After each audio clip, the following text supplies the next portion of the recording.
You're listening to the RFBL Report with your hosts, Bear and Pat Downsky. I only realised when I was up in Wolverhampton, the New Forest owner is an absolute cuck. Truly, the rich get richer. Juice, because I only drink juice. We got some typical Peking bullshit. Here comes 5th place New Forest. He's cagey, he gets on base, he's a consummate pro. Warning, things are about to get weird.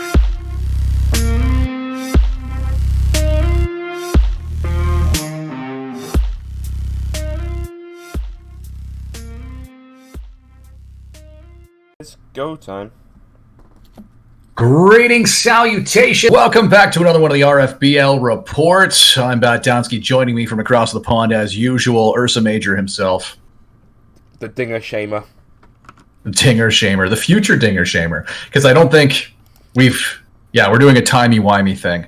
But Dinger Shame will be forthcoming as we are doing a 2051 season preview. Happy New Year. We're into 2051 in our RFBL simulation.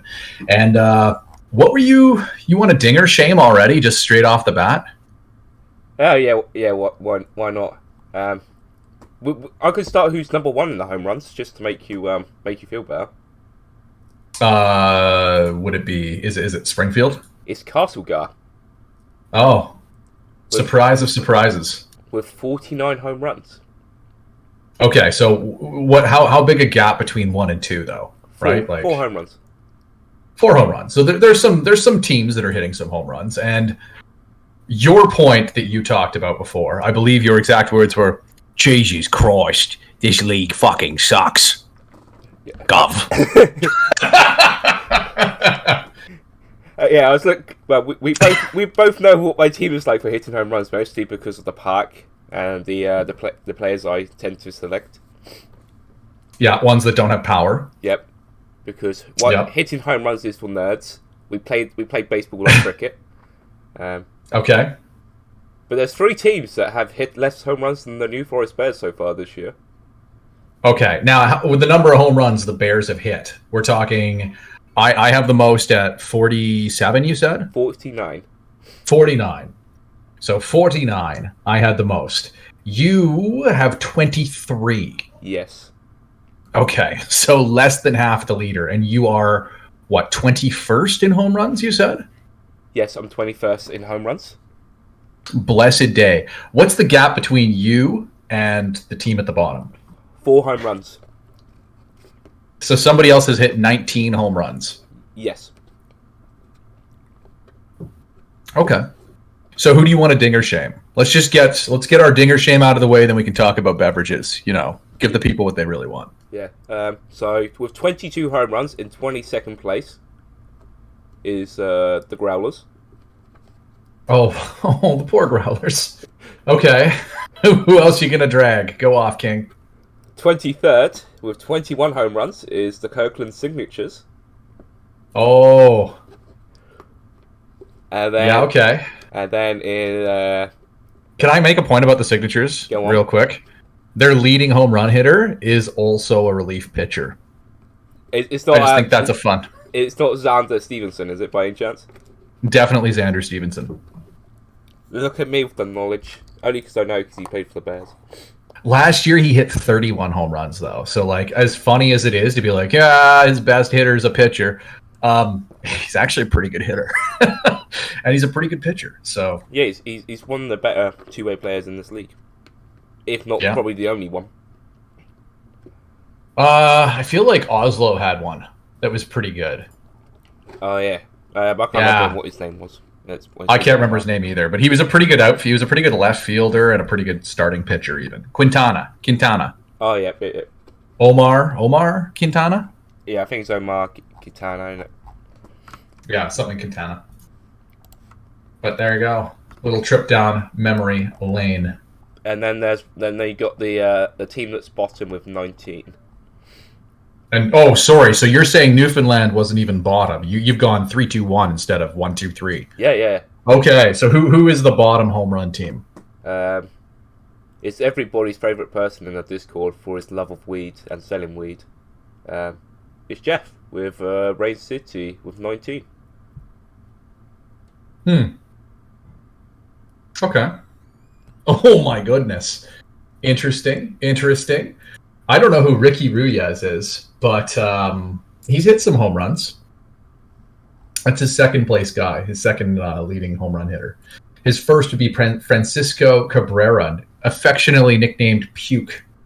Puke to his friends. Hit 24 last year, pacing for 44 this year. He's pacing very decent. That's a decent season. It's an all right season. I think the worst part for me is my highest home run hitter is a 38-year-old shortstop. Is that Watanabe? Yep. Is that a Watanabe? Okay. The guy who left the Bears and now come back to the Bears. Well, for what it's worth, Arturo Leandro is pacing to be your second best power hitter, and he actually led your team in home runs last year. Yeah, and now I have made some adjustments, and it should be a better time for Arturo Leandro. It should be a better time. Huge Satiro not cutting it in New Forest, eh? Yeah, we don't talk about that guy. He's even only facing right-handed pitchers, and he's still struggling. We don't talk about Satiro, no. Sorry, I've been watching Encanto. I have children. I can't help it. But I'm looking at it, and the 32 weighted runs created plus isn't going to cut it for a man making $20 million for another 2 years. That's all right though. It's 2 years. It's 2 years. Yeah, it could have been worse. It could have been 10 years or something. Yeah. Exactly. So did we want to run through the board on what people did in the off season? Because we've had some games already. We've had 27 games in the regular season so far, about a month. Yep. Like, we've definitely had some games, but like, we could catch up. I don't remember who won last year, like Springfield or some shit. Yeah, it was Springfield in the finals. Yeah. I think I lost to him, and I think I shouldn't have, but it's the bullpen. Castlegar bullpen, baby. We'll touch on this later. But we could go through our the teams, what they did, and take a look at our war gained and whatnot, because we have some surprising gainers. Like, the rich get richer. Sunnyvale had a really good offseason. Pyongyang had a pretty good offseason. Minneapolis. Zurich's won't show up in the war rankings, but like adding an elite hitter. If the most unluckiest person, or the claim to most unluckiest person, isn't the luckiest person in the league. Yeah, it's super weird. But the worst off seasons, of course, probably going to Kyiv, Chicago, I think Kirkland and War. Like the game says they've lost 24 wins above replacement, albeit they're currently sitting in a wild card spot because, of course, they are. What can you do? Well, they're currently top officially in the league or in the division. No, LA's higher. Yeah, but isn't they're central, aren't they, Springfield? Oh, sorry, I thought we were talking about Kirkland. Oh, Kirkland, yeah, Kirkland in the playoffs. Kirkland had a rough offseason, but like doesn't appear to matter at all. Yay. Pacific Division. But yeah, we had some shifts. We could start with probably the Bernadoodles. Do we want to do it by like alphabetical order, or yeah, we can do it. Do we want to go by division? What do you like? Alpha. Everyone loves an alpha. The runners up of last year. There you go, Beijing Bernadoodles.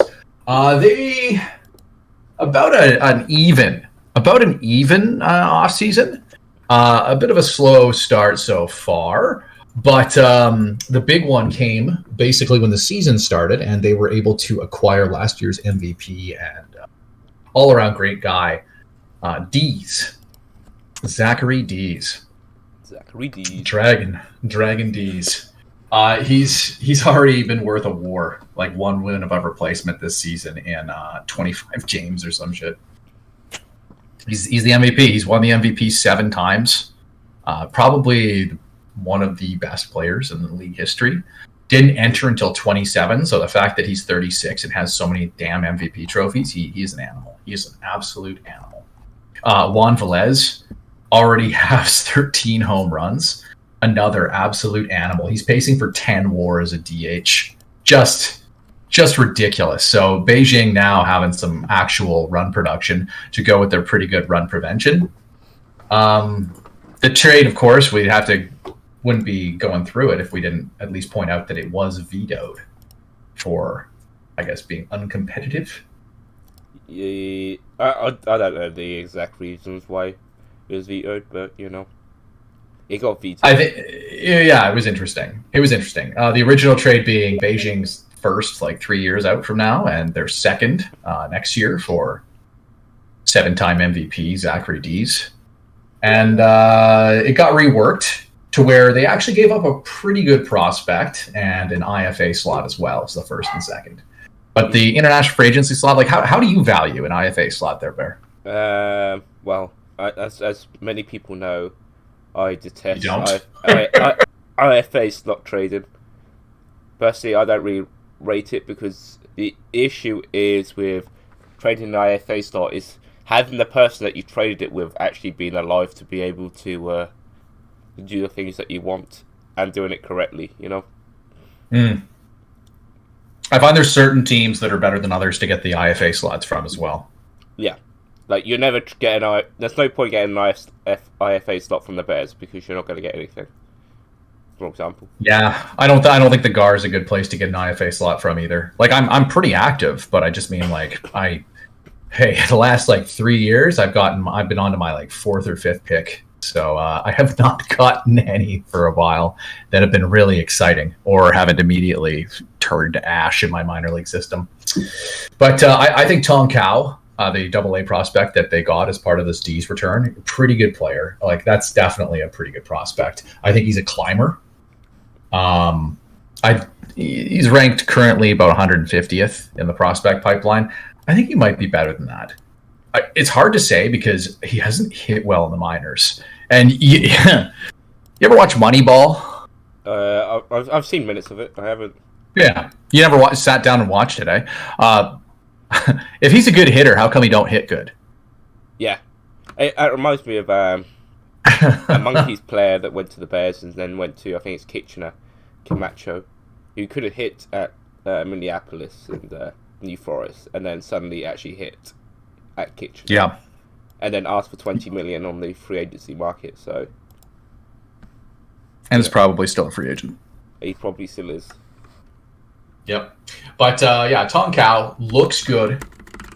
Hasn't played good so far. He has shown some power in the lower minors. Hasn't really manifested, but this is his first. He's into his first crack at AA. So we'll see what he does at AA, and whether he's ready to take that next step. But he simply hasn't made consistent enough contact or showed any plate discipline to add value there. His defense looks fine. So the thing is, if the bat ever rounds out, that's a pretty good prospect. Yeah, he's a pretty balanced player. Yeah, that's not nothing. I think it's approximately double the value that it was the first time around, and that's probably good because with Zachary Dees and a great pitching staff and Juan Velez, Beijing's scary. That's a scary team. They probably have the best offensive catcher in the league, and there's definitely some serious value. Yeah. Carlos Fa is a really good hitter, wildfire. He's been very, very effective. Riley Hussein off to a slow start, but historically has been a 50 home run power kind of bat. He's been almost 5 WAR for 3 years in a row. So that dude's shameless, and he's pretty good. I think Beijing's good, if you didn't quite get the memo. Yeah, I think Beijing are going to be contesting for the World Series again. Yeah, at least on paper, they may be kind of the best team in the VL, possibly on paper. Yeah. I don't love the first baseman, or I don't love. A lot of teams have question marks towards the back end of their rotation. They're at least 3 pitchers strong, which is really all you need to win in the playoffs. They have a good closer. They have a good second pitcher. They've got some reasonable depth in the bullpen. This team doesn't really have a huge weakness. Ideally, you would like to get more offense out of center field, shortstop, first base. But if one of those guys turns in an okay offensive season, which frankly the first baseman Pazzi looks like he's going to, you're laughing. There's very few holes here to pitch around. Some real impact bats, and that could make a big difference. Juan Velez has also won before. Just saying. He's got that pedigree. He's got that dog in him. But yeah. Dees is not. It's quite strange that the first baseman is like one of the weakest parts of the Beijing lineup. I think he's just using that. Like, the first baseman looks fine. Pazzi looks okay. And it's one of those players where, like, if he's hitting, you're not, like, just good enough. You're number 7 hitter. Who cares? Or 6. He's like a 6-7 hitter. If he's doing enough just to stay in the lineup and contribute, then you don't really need to spend money or assets to upgrade on that. Yeah, that's true. That's true. So it's just one of those things. Like, he's hit before. Like, he hit alright in part-time last year. Like, a 140 weighted runs created plus, that'll play. Like, that's not a bad player by any means. He's just is struggled to stay on the field, and we'll see if that's a factor, right? Yeah. Oh, yeah. But first base could be a place where they could stand to upgrade if, say, Pazzi got hurt. But, whatever. Beijing looks really good. They look very strong. The Asian division is going to be a bloodbath this year. Honest to God. Let's move along. Do we want to give, like, letter grades or something for the off-season? Yeah, we can. Or do we just want to, like, kind of just say where we think they effectively are? I think we just say where they are, don't we? Okay, we can do that. That sounds good. Contenders. Cape Breton. Yeah, so hold on. Beijing. Status contender. They could win it all. Yeah. Excellent. Moving along. Cape Breton. They added Goto. That's Michihisa Goto, who spent last season with the Cascar River Kings. They lost Danny Hoopt. And a couple kind of fringy pitchers, Iguchi and Robert Lopez.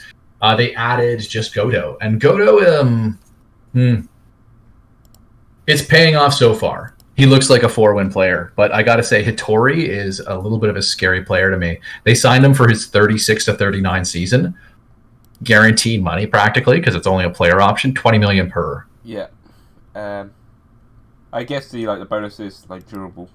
He might be able to survive through the later years of his life. No, he's a good defender. The thing that I find scary is the amount of term. If it was like a 1 year plus a team or a couple team options, I don't think I'd question it. Okay. Right now. Whoa. Google is wiretaps leaning in on me. I think you're laughing if it was like a 1 year plus some team options, because it's like, whatever, 20 million. If he's good, then you roll it forward, and if he's bad, you cut it, right? Yeah. If his defense falls off, that's a massive piece of his value, is that he has kind of splits favoring hitting against lefties. He's not a slouch versus righties, but he's certainly not, in his career, he's not been particularly good at it with consistency.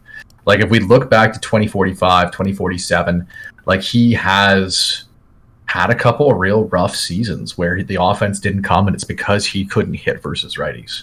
So putting him in every day, year one, looks like he's catching lightning in a jar. Last year, he was about 2 WAR and a part-time with the GAR. This year, he's pacing to be 4 WAR, like a 30 home run season.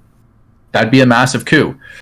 Let's see him do it a few times in a row. So I appreciate that Cape Breton's trying to move forward, get a little bit better, maybe throw themselves into the race for the top of the division. Goto's contract, I think it's a pretty reasonable player on a short term, but that contract could age like milk, and that would be a problem for a team that sometimes runs into some of these problems. It could potentially backfire in the next year or two if it doesn't. If age gets to him. But I mean, like, at the end of the day, it's the Woodcocks, baby. They're gonna do their thing. They're gonna live their best life, and that means having some dead money. Is it the Woodcocks without some dead money? That's the question we all need to ask ourselves. I really don't think it is. Is it the Woodcocks if they can defend? Riddle me this. because I am looking at their team right now. And granted, there's a couple guys missing. Like, they're missing a pretty good relief pitcher, Cavallero. They lost a starter who looks pretty good. He won the Napolio last year for a 4.4 WAR. Elizondo, he's done for 5 weeks. So, like, they're already their depth is already being tested. But I'm looking at this. They're not helping their pitching staff. Look at their shortstop, Peter Richards. Yeah. He's a pretty good second baseman. He's playable at third. At shortstop, his range is just so limited. Through 25 games, he has cost almost 5 in zone rating. So, like, and his efficiency is damned low. Why is Flores not playing above Peter Richards at shortstop? Because he can't hit, like, at all. At least he can defend. A little bit. yeah. I guess that's probably the better choice, right? Like, if Peter Richards is going to be a 70 weighted runs created, and Enrique Flores is going to be a 50, but one of them is going to cost you like a ton of runs defensively, and one isn't. Probably play the defensive guy for a 10% cut in offensive productivity. Probably that guy. I like that they're playing Pedro Mejia. That's a pretty good catcher. He's been kind of kept down a little bit with the Woodcucks. But I don't think he's ever going to hit good, but he's going to be a pretty reasonable defensive backstop for them. That does actually help the pitching staff. I will say the Woodcucks have gone a little insane as they're already playing Alex Rodriguez from the 2048 draft. He was drafted in high school in 2048 as, I think, a 17-year-old. He's on the team. He's their backup catcher. He's played 14 games so far this season. He's just gone from Double-A all the way to majors, which that's a choice. That is a choice. This is why I love the Woodcucks. They understand how the game's meant to be played, and they're doing it. I mean, this is the team that started Wilbart Hoover and who's that other one? Anders Henrik. Yep. And Mark Henriksen, all franchise, all in their teens, essentially. So, I mean, it's pretty impressive that Wilbert Hoover is going to play like 30 years in this league. But, like, Alex Rodriguez is already up. He's already playing. Bless the Woodcucks. Godspeed. If there was no Woodcucks, would the league be good? I think it would be poorer, for sure. Yeah, Wilbert Hoover is on his 16th season. Oh. Yeah, Mike Plummer is expiring. His defense falling off a little bit, I guess, eh? But he's not having a great year this year either. It's his 9th year. He's fragile, slowly falling apart. Where is where is that guy? He's Plummer. Did he send him down? Is he designated for? Oh, he's on the injured list. He's not injured, but he's on the injured list. Yeah, so he was injured. What was he had? Classic. He had reoccurring back spasms in the in spring training. Rough. Anyways, Woodcucks. What do we think? Woodcucks, are they a contender? Woodcucks are Woodcucks. Yeah, I want them to be good, but they're not good. I mean, they're second in the Atlantic Division. Yeah. I mean, there's some I guess we could compete on. There's good parts to the Woodcucks, and then there's some questionable parts to the Woodcucks that we have alluded to. They are chaotic. I think that they have an outside chance at competing for a wild card spot. At the end of the day, I think all the wild cards are going to go to the Asian division. The VL is pretty bad outside the Asian division. Yes. That's not to say there aren't good teams in the Euro or Atlantic, but I just mean the Asian division. I think it's a class above. Beijing's 4th there right now, and they might have the best team on paper in this league. Anyways, next up, alphabetically, oh boy, your favorite and mine, the BS Kings, the Castlegar Waiver Kings. Who did they add? Well, that's not an accurate thing, as Roberto Pruna contract was voided, and he signed elsewhere. But they did add Sungjin Park from Peking. Yep. They did send out Andy De La Rosa, who was very effective 5-WAR player. last year, but Park he's a closer. He is a closer, damn it. You're telling me he's not going to choke? Oh, it probably will, but I don't think it's happened yet. Like, I was looking at it, the man has a 1.38 ERA. He's up at 3.03 ERA plus, 34 FIP minus. Like, he has been lights out as the closer so far. He has not yet blown a save. He hasn't blown any, eh? He's got some losses, but I feel like they came on errors and stuff. Like, he hasn't allowed many runs, but a bunch of them have been unearned. So he's been a little unlucky that way. I don't know. The Gar was trying to go, like, I can speak from my position here, but, like, we were trying to fix the bullpen. We were trying to fix the bullpen, maybe add a fifth starter to not have to throw a kid in to the fire. Mario Avila hasn't been cutting it as the fifth starter. He was really good a year ago, not last year, but the year before, but he can't start, like, really at the end of it. I think Sung Hwang Oh looks really good in the bullpen, but every time he moves into the rotation, he just can't hack it. So it's been a bit of an exploration. They settled on we settled on Crawdad, Arlen Christensen. Hasn't pitched good, but hasn't pitched bad. It's a fifth starter. Who cares? He does. The bullpen, though. The bullpen, just the one addition. Sung Jin Park. They did lose a bunch of guys. Like Godo went to Cape Breton. Andy De La Rosa, 5 WAR to Peking. They traded the center fielder they got at the deadline, Ran. They traded him to Redondo for a relief prospect and a pick. Taegun Park left for Halifax. That guy sucks. Like, I that's a former Bear. Yep. Put some respect on his name. He sucks. He definitely sucks. And it's just one of those guys that he always looks good. If he wasn't left-handed, this dude would not have stayed on my team for 2 years. He signed like a little free agency contract for like approximately 4 or 5 million with some team options, and he just sucked. Like, I don't know what his deal is. He had a career low BABIP the first season, and it was like, oh, that's cool. He's a basically average arm. Okay, we rolled into the next year, and he just sucked. Just sucked. Gave up more dingers. Allowed more base runners, gave up. He doesn't walk a ton of guys. He didn't in the GAR anyways. He's back up to walking guys, but like he's just a guy that, for whatever reason, always has underplayed what the underlying metrics suggest. Like his Sierra has routinely been pretty all right. I don't know why he sucks, but he does. Not to rant a little bit about that player, but like. I mean, the GAR had a trying offseason. They lost more than they gained. Like, if you look at their WAR gained versus lost, I think it was like -6 approximately.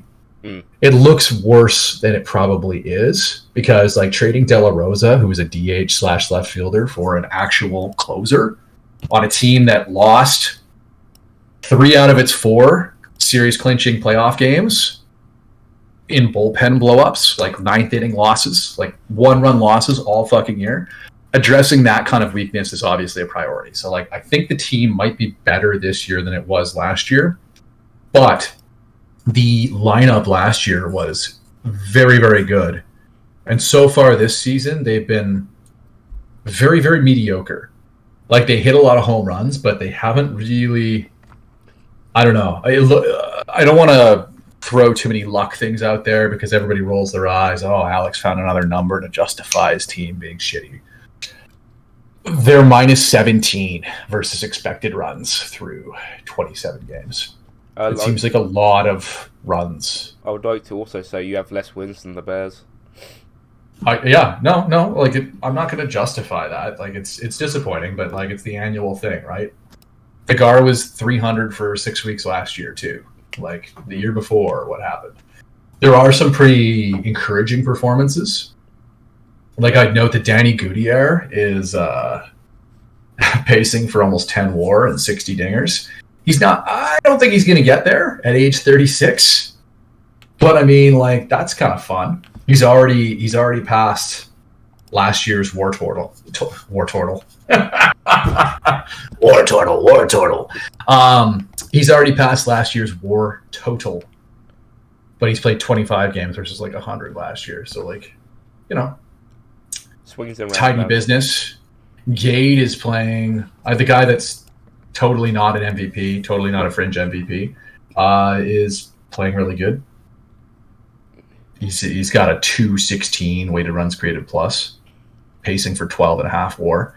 Don't think that's going to keep up either, but like there's a couple guys that are driving the offense for this team while other guys sputter. Miguel Gomez not having a great year. It's his contract year.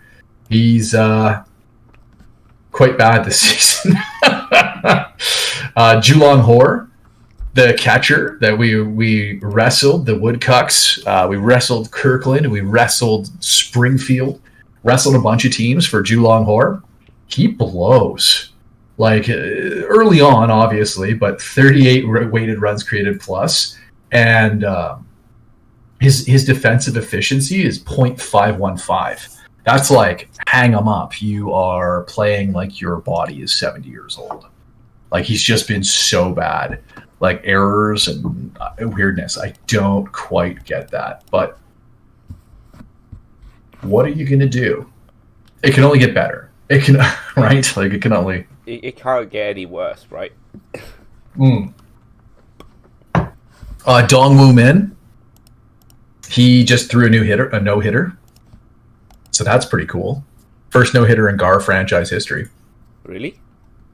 Yep, never had a no-hitter before. Wow. It's only taken 31 years. Only 31 years, indeed. And it was Dongwoo Min, like of all players. And I knew when it was like, oh, Dongwoo Min didn't allow a hit. I knew this dude wasn't gonna like. There's no way he's pitching a perfect game. Let's put it that way. This is a guy that has like really, really good movement, like elite movement, pretty good stuff, and no control. Walks a lot of batters. So 4 on base, not bad. Not bad, but like. Yeah, that's my no-hitter. That's my no-no.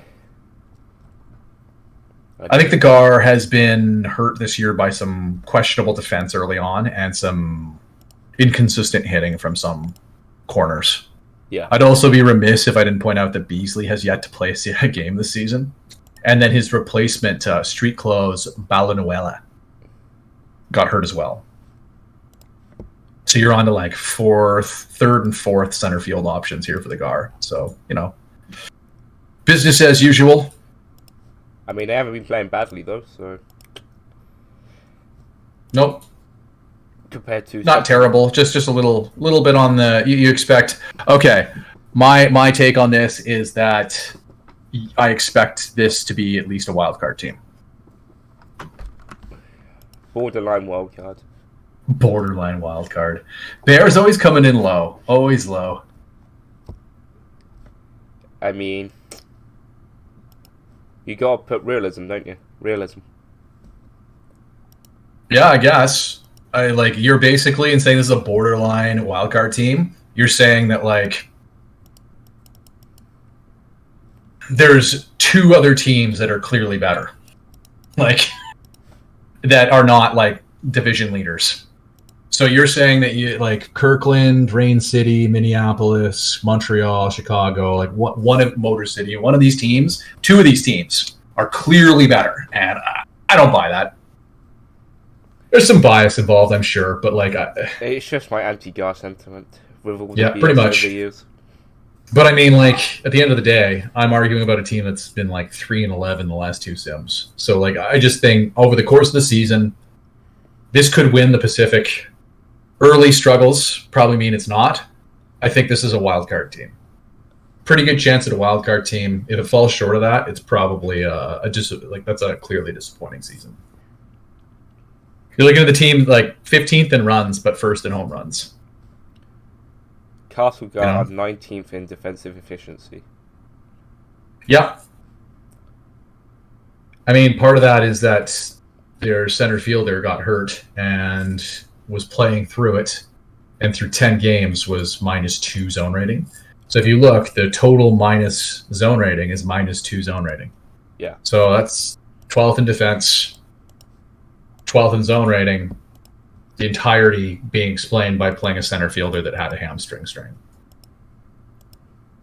But yeah, again, like So I think there's reasons to believe that they are probably in some ways likely to get better. well, it's still another 5 months of the season to go, so Yeah, it's still only 27 games in, but I think this is a wild card team. Anyways, what do we got next? We got the Chicago Slots. the softs. Those Slots. They had a rough offseason. -12, -13 WAR. 3 starting pitchers, a relief pitcher, and a right fielder. Mm-hmm. All gone. Yeah. Yeah. Who's still here? Marco Stevenin, Ryan Frost. Frost having a soft year. I think he's fallen off a little bit, ratings-wise. He might be slowly falling apart, or he's just having a rough year.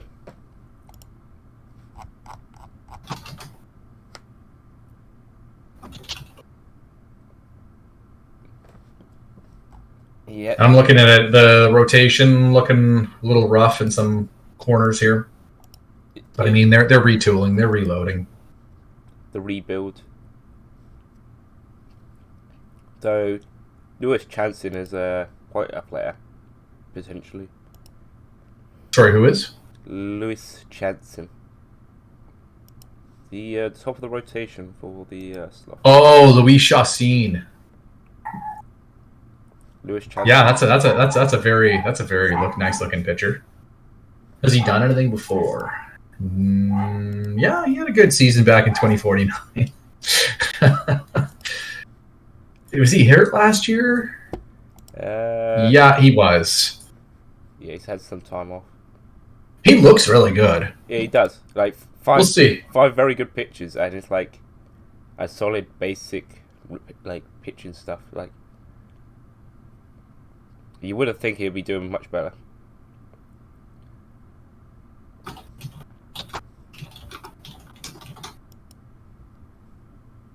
Yeah. But I don't think this team is a contender. I think they are in a bit of a retool. If we're classifying them, don't expect the playoffs. But like that's kind of what they're going for, right? They traded their their best starter. Yeah. To the Bears. One more piece, baby. One more piece. Next year.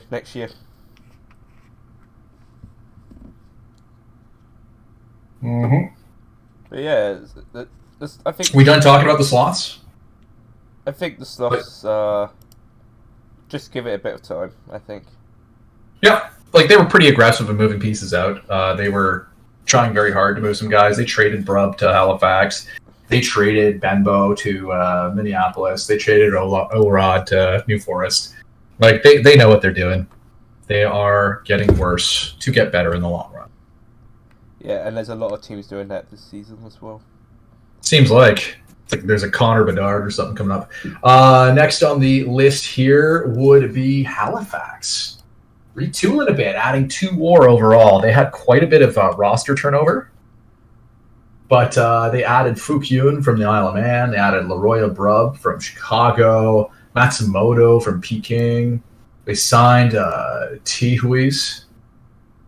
Yeah, Tihuis. And Ueda.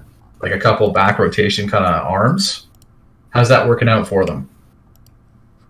Well, they're third in the Virgin League, Atlantic Division at the moment. So, and Could finish second by the end of the year. Could, but they're behind the Woodcocks, which is quite an achievement. Mm.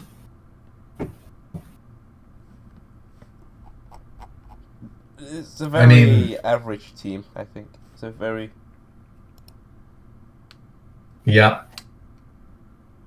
What did he call them? Midifax or the Halifax Midlanders? Midlanders.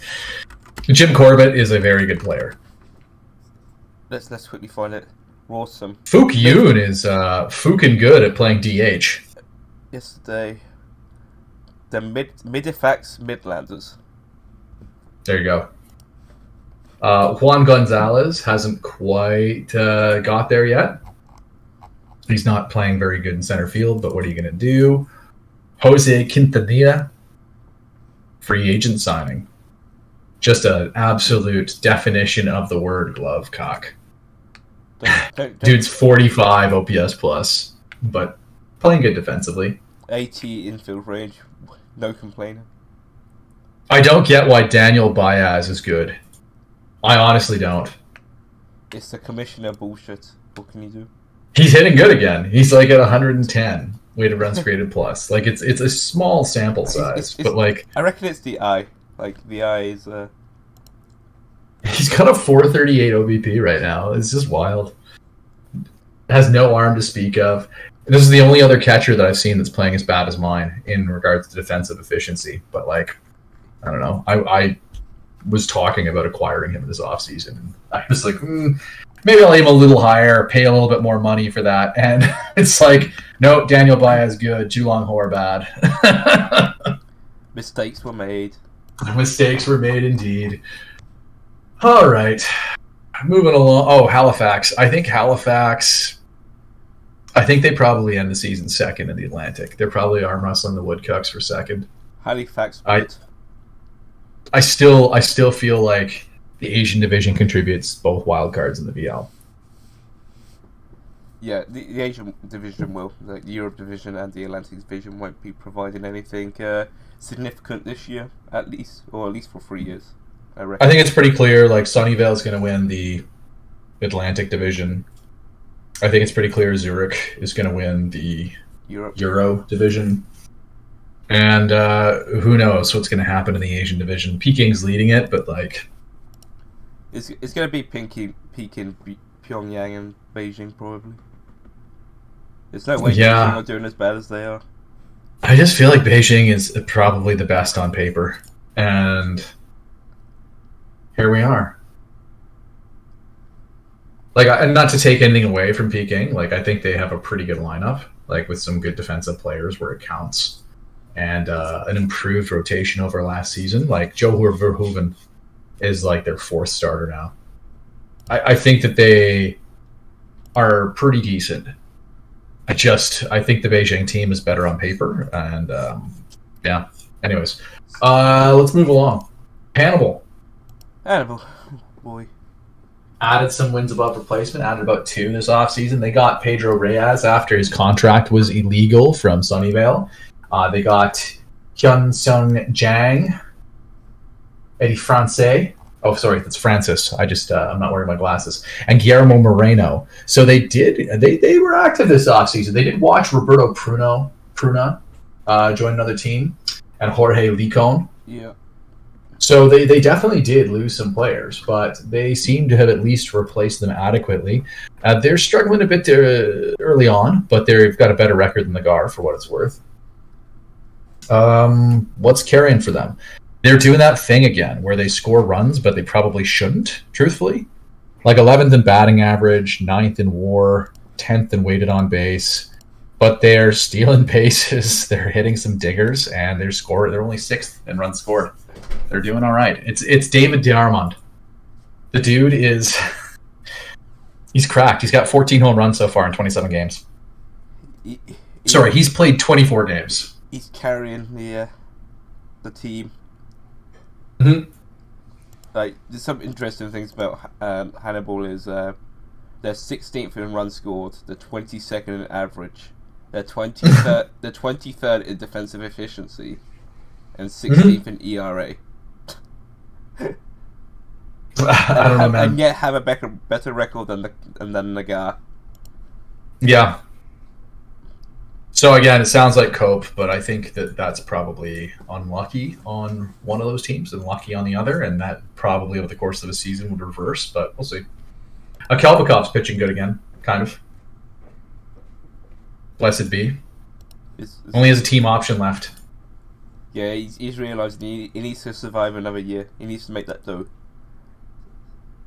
Yep, we'll see. Donovan Selkin out 8 weeks. That kind of stings. He was pretty good last year, even if he's increasingly unhealthy. Jang is out 9 months with post-concussion syndrome, so yeah, one of his big free agent signings. Although he's kind of here for the character, so I mean, if your captain sits on the IR for large part of the season providing leadership, but not necessarily hitting, that's probably all right if you've got some replacements, which he appears to have. 1.6 million for a captain on sitting on IL.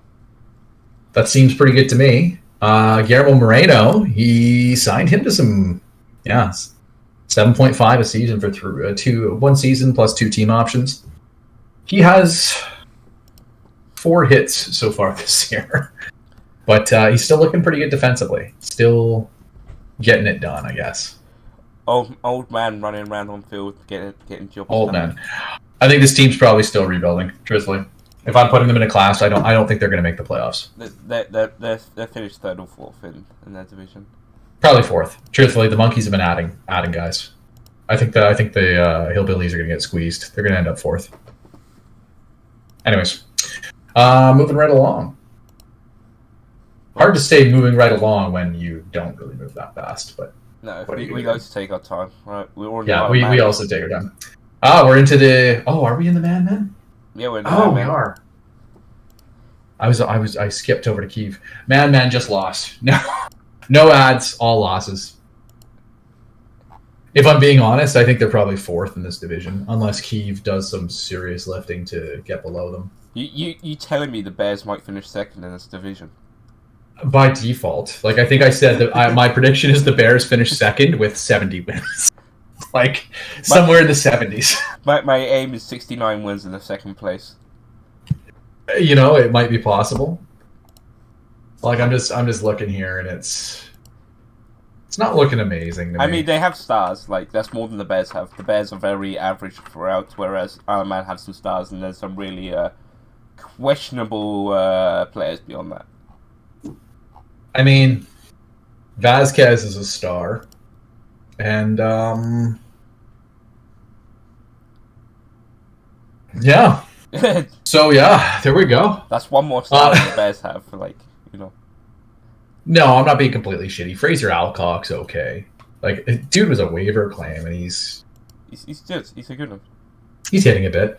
They got that guy Veno Ridanpa, who hasn't put it together before, but is hitting pretty good this year. So maybe that dude's figured it out, and he's going to get a reasonable season out of him. Who else they got? Coronado's good. Really, we can shit talk, but I think I didn't see him because he's on the IR. He's done his injury, but he was hurt. Yeah. He played a single game with a single plate appearance before getting hurt this year. Luck of the men. What can you do? Somebody hit him, I think, with a pitch. I can probably research that quickly. It looks like he got hit by a pitch. He had a bone bruise for 4 weeks. But even if he comes back, it's like, okay, cool. So they got 2 to 4 guys who can hit. It looks like Chen. Chen should be good. Chen looks really good. There's a player that probably played pretty good for me. But he's not having an amazing year right now. Yeah, he's not doing the greatest, is he? Just a quick thing. He collided at a base. Oh, he collided at a base. There you go. Even better. But yeah, going to be a long season for the men. Probably 4th in the division. Moving along. They did lose Fukyun. They lost a couple. They lost 13 players. They let 13 guys walk, combining for 5 WAR. So there you go. Kirkland. Kirkland are good. They had but they traded away. They let 26.5 WAR walk. I mean, yeah, they're playing good right now. Again, just on a crazy run. The bullpen's good again. Steve Evans is your big off-season pitching ad.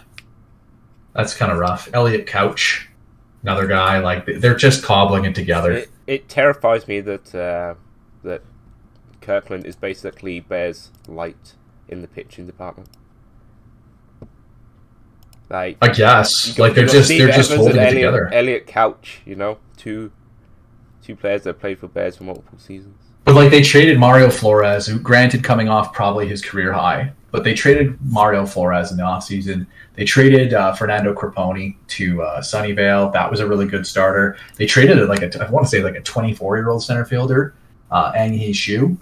to LA. That was 3-WAR. They traded. They let Artur Aziz walk, which frankly probably the right call. But like they did see a big talent exodus. They added a lot of future value. I would be surprised if at the end of the year they were second in this division. Yeah, it looks like they're trying to retool to me. Yeah, they're retooling on the fly for sure. Like they traded, like Leon Breen got dealt. Like there was a lot of turnover. They added a lot of future assets, but I don't see how this team is going to keep up. Like through a long season, they're playing real good right now. I just don't see how they're going to keep up through the season. Yeah, I don't think Stevenson's gonna keep the bat up as well as he has. I think that's the guy I'm least worried about. Like, honestly, at the end of the day, Xander Stevenson is the guy I'm least worried about. He was very, very good last year. He was very good the year before. He's hitting pretty all right this year, too. Like, I'm not worried about his contributions. I'm not really worried about Eminent's contributions. I'm not super worried about Dung Heap's contributions. But, yeah, there's a lot of other places. Like, third base obviously doesn't look amazing for them. Center field, pure glove at center field. Catcher, formerly good, Salvo Massi, 2-time All-Star. Like, shortstop, another glove guy. Like they're gonna defend good, but like I don't think they're gonna hit enough, and the pitching is cobbled together. So, I mean, maybe the starter ERA could come down, but yeah, I don't know. I don't think this is likely a playoff team. But who knows, man? Russ is a tactician. Like, they got 3 more wins than I got. Yep. Right? Yep, but they haven't been riding on the luck, so definitely not the issue here. Let's move on to the Zabbies, who added 7-WAR. They're the ones who let Jang walk to Hannibal. Yep. But they added back old favorite Dave Zell, who was traded to the Guard at a deadline. I can't remember. Did he win the World Series? He did, didn't he? He had. Yeah, he did. The BS King. BS King. Joined the Guard down the stretch, pitched in the playoffs, and got a ring. Hilarious. And then went to Kyiv. Yeah, I just let him walk. I wasn't gonna. He's not a very good character guy. Yes. So I certainly wasn't going to pay him and have him. I believe the personality is Dave is not loyal to the team, lacks inner drive, and struggles even with the simple concepts. He has poor relationship with his teammates. My scouting says he's got a poor track record in terms of loyalty. He lacks motivation and often makes mental mistakes. He lacks interpersonal skills. My scouts dragging this guy. But anyways, long-time Zabby, long-time Washington guy before that, I want to say. But he's had a good career. 32.5 WAR. That's pretty good. That's a very good career. Yeah, he's done well for himself, despite his issues. Yep. But the Zabbies, big on scoring runs. Not so good on preventing them. They did add a bunch of guys, though. They did add to the bullpen. They added Robert Lopez, who shockingly was a pretty good ad, I guess. When I say shockingly, I mean like he signed early. That was a guy I made a little offer on, and he's like, "No, I must be the closer." And he signed for the Zabbies for less. It was like, okay, not even a chance to come back with a role, hey? But like he looks like a good pitcher.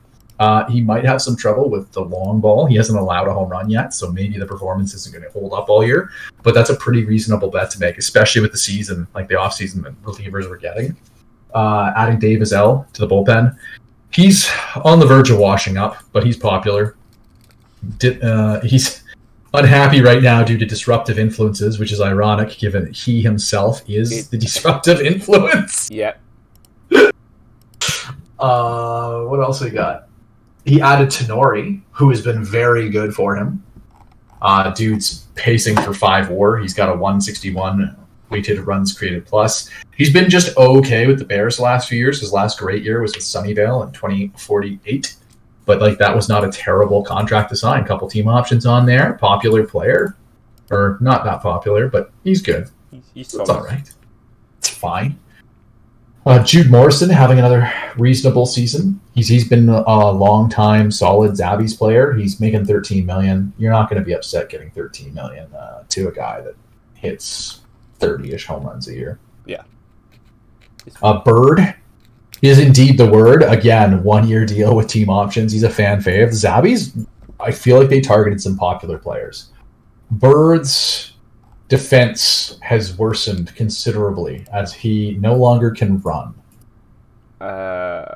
Bit of a problem, a bit of a recent problem, as his defense has just completely eroded lately at age 36. I suspect the Zabbies will not be renewing this contract, but he's still hitting. He's still hitting. He's still hitting those runs. I like how hitting. I like how he went from Kitchener to Pekin and back to Kitchener again. Mm-hmm. You know, Kurusu, not hitting, but he's walking. No one wants to deal with Kurusu, so they're just... Yeah, they just throw around him. Because it's like, well, do I throw to Bird or do I pitch to Kurusu? And it's like, well, I'll take my chances with Bird. Like, I'll walk this dude. Fuck it. Josh Simmons having a very strong season offensively. Limited games. He looks like he might be putting himself in a little bit of an Adam Mooney territory. Dude is constantly injured. He is injured quite often. In 3 seasons, he has been injured 13 times. And his injury proneness is normal still, so... Yeah. I think he's going to downgrade to fragile soon. He's so good though. Like I'm not putting that curse or anything. Like Josh Simmons, there's no way you don't pick that guy 1 overall, and he's so good. Like even if he fragiles himself out of center field, he will be an elite left fielder. And the amount of damage he's doing with that contact bat, like his BABIP hasn't gone crazy yet. It hasn't gone crazy yet, my dude. Like the most, it's 338 right now, and he's a 316 hitter. Like, this is bizarre. This guy is going to get even better somehow. He's going to be one of the best OPS players in the league in history. And ironically, without being a guy who takes a walk. Yeah. Doesn't take a lot of walks, but, like, gets on base. Do I care how it is? As long as he gets on base. I think this team is a playoff contender. And I will preface this by saying that due to their division, I think this team is a playoff contender. I know they're last in their division right now. I think they're a volatile team. I think their outcomes are extremely varied and are going to be dependent on health and whether or not the pitching staff can round out, because they are not doing very good for defense and they're not doing very good for pitching right now. I think that there are some players here that should be better than they have been so far. I'm looking at Steve Moret, probably historically has been better than this. A little bit unlucky. I think there's some guys here that have some definite talent. We'll see where they go. Could be, if they finish the season and they were second in this division, I'd shrug and go, okay. If they finish 4th in the division, I'd shrug and go, well, that was unlucky. If they finish 1st in the division and go, yeah, they probably slugged their way to that. Like, there's no outcome that would surprise me with the Zabbies, but I think they are a bubble playoff team overall. So the stats say that the Zabbies are one of the best teams hitting, and by far the worst team with pitching and being defensive. 10th in starter ERA, 12th in bullpen ERA, 12th in FIP, 12th in pitching WAR, 11th in defensive efficiency, 12th in zone rating, 12th in errors. Yep, they make me look super competent defensively. They make me look super competent defensively. But all they have to do is fix the defensive side of the game, and just got to fix the defense. Everything will be fine for the Zabbies. The Zabbies would certainly finish top 2. Certainly first in their division, if everything goes their way. I mean, Motor City can't keep getting away with it, right? Moving along, Kyiv. And I have to say, speaking of Euro division, I'm actually drinking a European IPA right now. Lovely. From a Trail microbrewery. I don't know if it's good. I'm kind of I can't decide. I'm kind of sitting here. Yeah, I can't decide if I like it or not. Mainly because it's a little maltier. Like you live in Europe. I live in North America. Yeah. Are your IPAs malty? Like, is there a maltiness up front to a lot of these things? Because generally speaking, here they're quite hoppy. It's like a bitter hops. That's the palate. Deal with it. You know. But this is malty. I think it more depends on the country it's from. Mm. Like, I know German IPAs and beers are very hoppy and grainy. So, yeah. An English ale would be generally maltier, like England time. So maybe this is not necessarily a European one, but it's an English IPA. Yeah, more of an English variation. I wonder it would taste better if I had worse teeth. No. Hey, my teeth are pretty good to the British standards. Yeah, you're fair. That's fair. Like, I mean, I think we were talking about that earlier, like setting the bar real low. No, I'm teasing. That's my ancestry as well. So what can you do? Moving along, Kyiv. They had an off season. They traded Zach Dees, which puts their war loss at about at least 9, 26 or something. Like about right. They traded Malamo to Minneapolis rather. That's our center fielder that was pretty reasonable last year, but isn't quite hitting the same way. That was a guy I tried to get. I didn't think he was going to be that good, but like I thought he would be all right. But anyways, they traded him. They traded Sean Atteridge to Travadondo. They let Martin Palmsvik walk. They traded Steve James to Sunnyvale. They traded Maverick to Springfield. Trade. Right. I like to say they brought back Martin Palmsvik as well, though. Oh, did they? Yeah. Okay. Fair enough. They brought him back on 20 million for 3 years. Sorry. So 24 WAR lost. Yeah. Palmsvik. They got a good deal on that Talvella guy, 2-time All-Star for $3 million. Yeah, that's pretty nice, isn't it? Yep. I think I put an offer on him. He rejected me and went to Kyiv. But what can you do? Yeah, indeed. What can you do? Palmsvik has been their best player by a lot so far. So that retention seems pretty.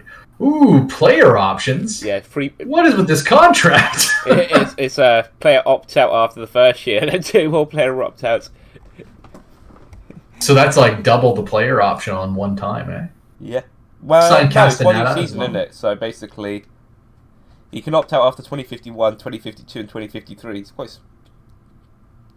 Yeah, and he brought back Aratov, who's played great for him so far. So I mean, like, D's who? Who is Zachary Dees? Yep. Rodrigue Mera, ticking time bomb of a wrecked player, but he had a completely healthy season last year, and he's looking pretty all right again. Like, is he back? He might be back. Dude's ARB eligible. Yeah, if he's not on IR, yeah. He probably gets traded, truthfully, and I think they probably get a reasonable return. I think he'd be traded at like trade deadline. Somebody would want a pitcher. Mera might. Yeah, I think a contender loses a starter, and maybe they'll roll the dice on this guy if they think they might get their starter back. So you've got kind of like you're hedging your bet on either side of the health. But I mean, Wrecked is the new Iron Man. You know. Pretty much is, right? You remember when Iron Man was the new Wrecked? This is the opposite. Yeah. But Kyiv, I think they're probably also Rans. They're going to compete for 4th in their division. Well, that is the aim, but they are competing with the Man-Men, so, you know. It's going to be a challenge for Kyiv to try and attempt to be the basement dwellers. All right, well, moving along, we've got the LA Blazers. They added approximately 2.5 WAR. They added Seaman Ma. We make Ma. That was a guy I was in on to try to bring him into my fold, but he has been really, really effing good for the Blazers so far. So good on that. That was a good signing. They also added an elite defensive center fielder from Kirkland. Eng Hee Shu has won the Gold Glove 3 consecutive years. Mm-hmm. Basically, since he joined the league, he has won the Gold Glove every season in center field. He's very good. Not surprising. He did trade a lot to get the player, but that's a pretty nice get. He signed an extension. He's making $12 million a year. If he's going to be a 5-WAR center fielder or a 3-WAR center fielder, you're laughing. You're laughing at that. Yeah, you take that with everything you have. Don't you? Yeah. Both off-season moves have worked out for one of the luckiest GMs we've seen, and he's clearly building his team towards run suppression. Because the runs scored is not particularly good, but the runs prevented is very good. There's 2 players in his rotation with a sub-2 ERA. Is he going to hold up to that extent? I don't think so. I probably, if I'm looking at a team ERA at 2.8, 2.7, 2.8, do I take the over or under on that? I'm taking the over. They are by far probably the best defensive team in the league. Best defensive team, hey? Yeah, they're running a real... how is their glove first shortstop has a 133 weighted runs created plus? Dude doesn't have an offensive stat better than 40. Hey, it's avoid plays 50, don't argue. That's not one that I care about, or anybody cares about. Not anymore. It's a dead stat now. So yeah, I'm just looking at this, and yeah, it's a good team. They're first in the division right now. If you looked at me at the end of the year and said they were third, I'd say that's probably disappointing for them. I expect them to be either first in the division or a wild card team. Yeah, I'm not gonna. Yeah, you probably like this team immensely better than the Gar. I don't think they're better. I think last year we're talking about a team that was 93 wins, 92 wins. One of them lost 40 games by 1 run. One of them won 40 games by 1 run.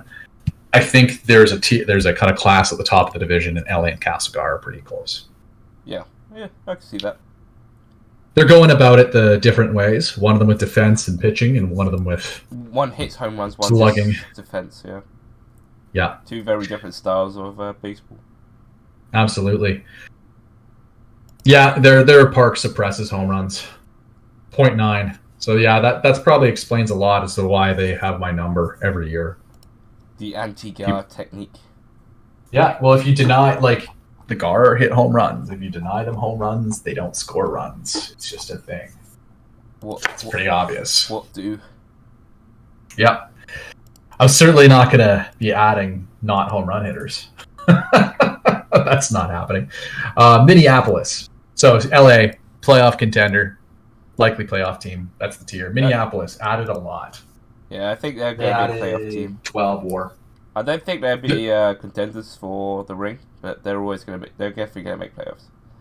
They added Flores, Benbow, a center fielder, Martez. They added 3 starting pitchers and 2 outfielders. So, they definitely added. Did it work out? Well, they're not scoring any runs, but they're preventing them pretty good. They're preventing them real good. Sia Sun went from a number 1 to a number 4 starter with the pitching ads. He's pitching great. Luis Martez, getting unlucky, but pitching great. He's looking great. Mario Flores, he's pitching great. Brian Benbow, not pitching great. But 2 out of 3 ain't bad. Yeah, that's better. That's better than most people tend to get. Normally, yeah, it's the worst case scenario. And his park does suppress home runs a bit, so I can see why he would be interested in adding on the pitching side of things. He does have Brian Manton, who's a phenomenal player. He signed an extension, has not played great so far, but he's going to turn it around. Yeah, I think they're reasonable. Again, I don't think this team is as good as LA or Castlegar. I don't think they're better than Springfield. I think they're probably better than Rain City, truthfully. And I think they might, on paper anyways, they're probably better than any team in the East. I think they're going to take one of the 2 playoff places, or the wild card places. I think that's pretty reasonable. I'd say a wild card is probably the aim here. But, they made some additions. They look much better than last year. If they can hit, then game on. I think that's like the next step for the Monkeys is just adding some like real hitters. Yeah. Well, Willie Medina's back to hitting. He was awful last year, but he's back and good now. So look out. All right. The Expos. Okay, brilliant. I'm done talking about the Monkeys. I can feel it coming. I'm going to finish one game out of the playoffs with Kirkland and the Monkeys ahead of me. I can't talk about these teams anymore. Expos added. Record this and then remind yourself in about 3 weeks, 2-3 weeks time. I'm going to be minus 60 against expected runs, and both these teams are going to have like a massive Pythag swing. Right, can we talk everybody's favourite person on the Expos? He's English, I don't know who we're talking about. He's from Middlesbrough. He's called Beefsteak. He's got 25 stolen bases already. Yeah, that's pretty impressive. The greatest Englishman alive, apart from me. Yeah.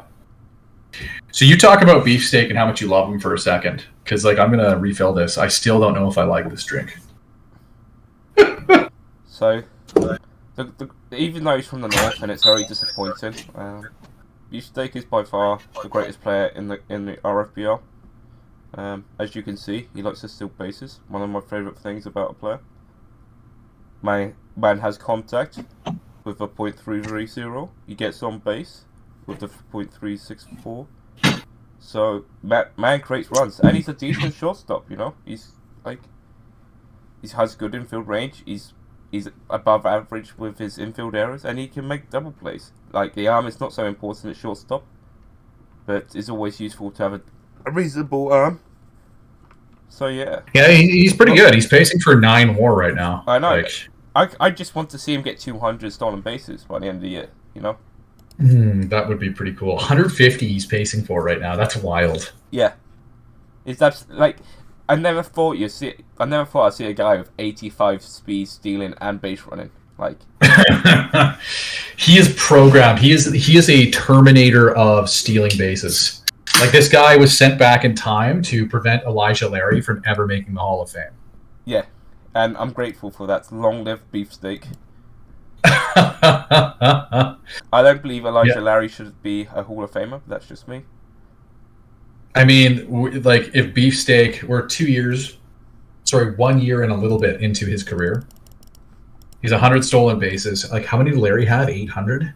I think so. The next closest player has like 400 steals, man. I don't know.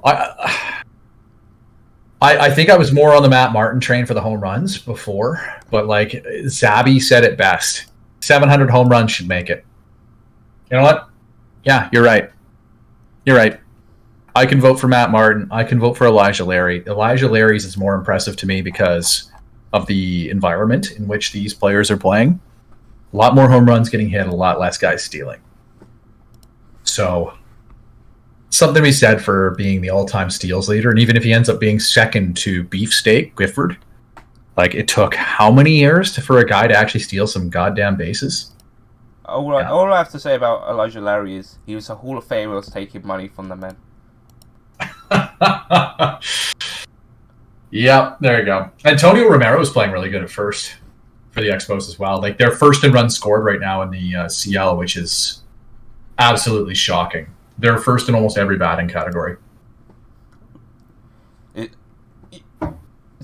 I mean, they have a very good team. I think the Expos. Yeah. I think their team's pretty young as well, if I remember correctly. So the thing is that it was young, and then they signed a bunch of guys, right? So they signed Butenkamp, who's 37. But like Jesus Garcia is 32. Jung Hoon Kim is 38. The nucleus though is young in the batting. That's fair. Their current offensive output is because of the guys they brought in. Like Beefsteak Gifford is phenomenal. Antonio Romero was here already. He's obviously a leader in that way this year. Jesus Garcia was already here, and he's having a career season almost at this point. Like some of the guys were already there. But I just mean that bringing in other bats that could contribute, like Jung Hoon Kim, who is pacing for 3.5 WAR and almost 40 home runs, like Butenkamp, Yeah. Who, again, pacing for another 24 home runs, 100 RBIs. He's still going at the age of 38, 37 as well. That's the that's the impressive part for me. Yeah, it's pretty remarkable. And the pitching is not too shabby either. Like, they have pretty decent top pitchers or starters, and then the other two are well, you know, it's what you would expect, sort of. Good luck. That's all I'm saying. Good luck. Lots of fragile there. Like, if we look at them, like, you're not looking at the numbers. If you're looking at Rascal, Mabarota, and you're like, hey, yeah, that looks like an ace. Yeah, he looks like an ace. The numbers are he's not going to pitch a full season. Yeah. He was worth 3 WAR back in 2049, 2 years ago. Last year he made 14 starts, 19 if you count his AAA rehab. This year he's made 6. Like, he's fragile. He is fragile. There's a ton of injuries, dude. Like, from 45 to present. Yeah, I think I was talking to. I remember speaking with Rawson about a couple of months ago about fragile and fragile pitchers, because, you know, 37 injuries. I didn't count up the amount of time, but 37 injuries in the past 6 years. That's not bad. Right? That sounds like that sounds like me, doesn't it? You know. Yeah. I think Scandal is an all right ad. That was, like, another guy he added. He definitely paid a price. 18 million a year is a lot for an approximately, like, average innings eater type. But if he does the job, like, and you get to the playoffs, you're not going to complain, are you? No, not at all. No. You don't care about that. I think Swami is another dude that's very injury prone. He looks to have the talent. Like, he looks kind of like Dongmu Win in a lot of ways. But, again, the injury history is disconcerting. I feel like this guy's less likely to die than our good friend Rascal. Like, this, you can get all of Herko Parkkonen's Pakarainen. You can get all of his injuries without having to scroll. I have to scroll multiple pages to get Rascals. So, I mean, there is that. Where's Ueda? Is this not the Ueda team? Oh, you have to scroll. Mine don't even scroll yet. Might be because of the font size I use. Sachio Urata. That was a Kirkland trade. Well, this guy looks all right. He looks like a approximately average starter. That's fun. He throws a screwball. That's nice. Yeah. Seems like a perfectly... Yeah, I don't mind this team. I think they're much better. I think they're going to battle for the top of this division. With the Zebbies. I don't think they're going to finish 4th. They definitely won't finish 4th. Their hitting is way too good, in my opinion. I think. Well, I mean, I think it could still regress to approximately mid. A lot of those guys. I think the Expos will choke into 2nd place. But I mean, like, if we're looking at this, do we think Jesus Garcia is going to be a 145 or weighted runs guy? Do we think Antonio Romero is going to be a 175? No, Beefsteak will carry him to 2nd. That's what I believe in. Yeah. Fair enough. If he steals 150 bases, he steals 150 bases. Yeah, exactly. I guess I'm just looking at some of those guys and I go, those look a little outlier-y, maybe. I think there's some room that they could worsen offensively. But likewise, this pitching hasn't been particularly good so far, so it's probably offset by better pitching, truthfully. What's the pitcher's stats? 15th in ERA, 15th in Ks, 8th in defensive efficiency. Montreal have one of the best hitting stats in the league. Yes, so I think their hitting is going to devolve, and I think their pitching will get better. Yeah. But those ads have, like, those off-season ads with the core that they had have helped a lot. I think they could be a playoff team. I don't think that they're going to win a wild card, but I think that they could win the division.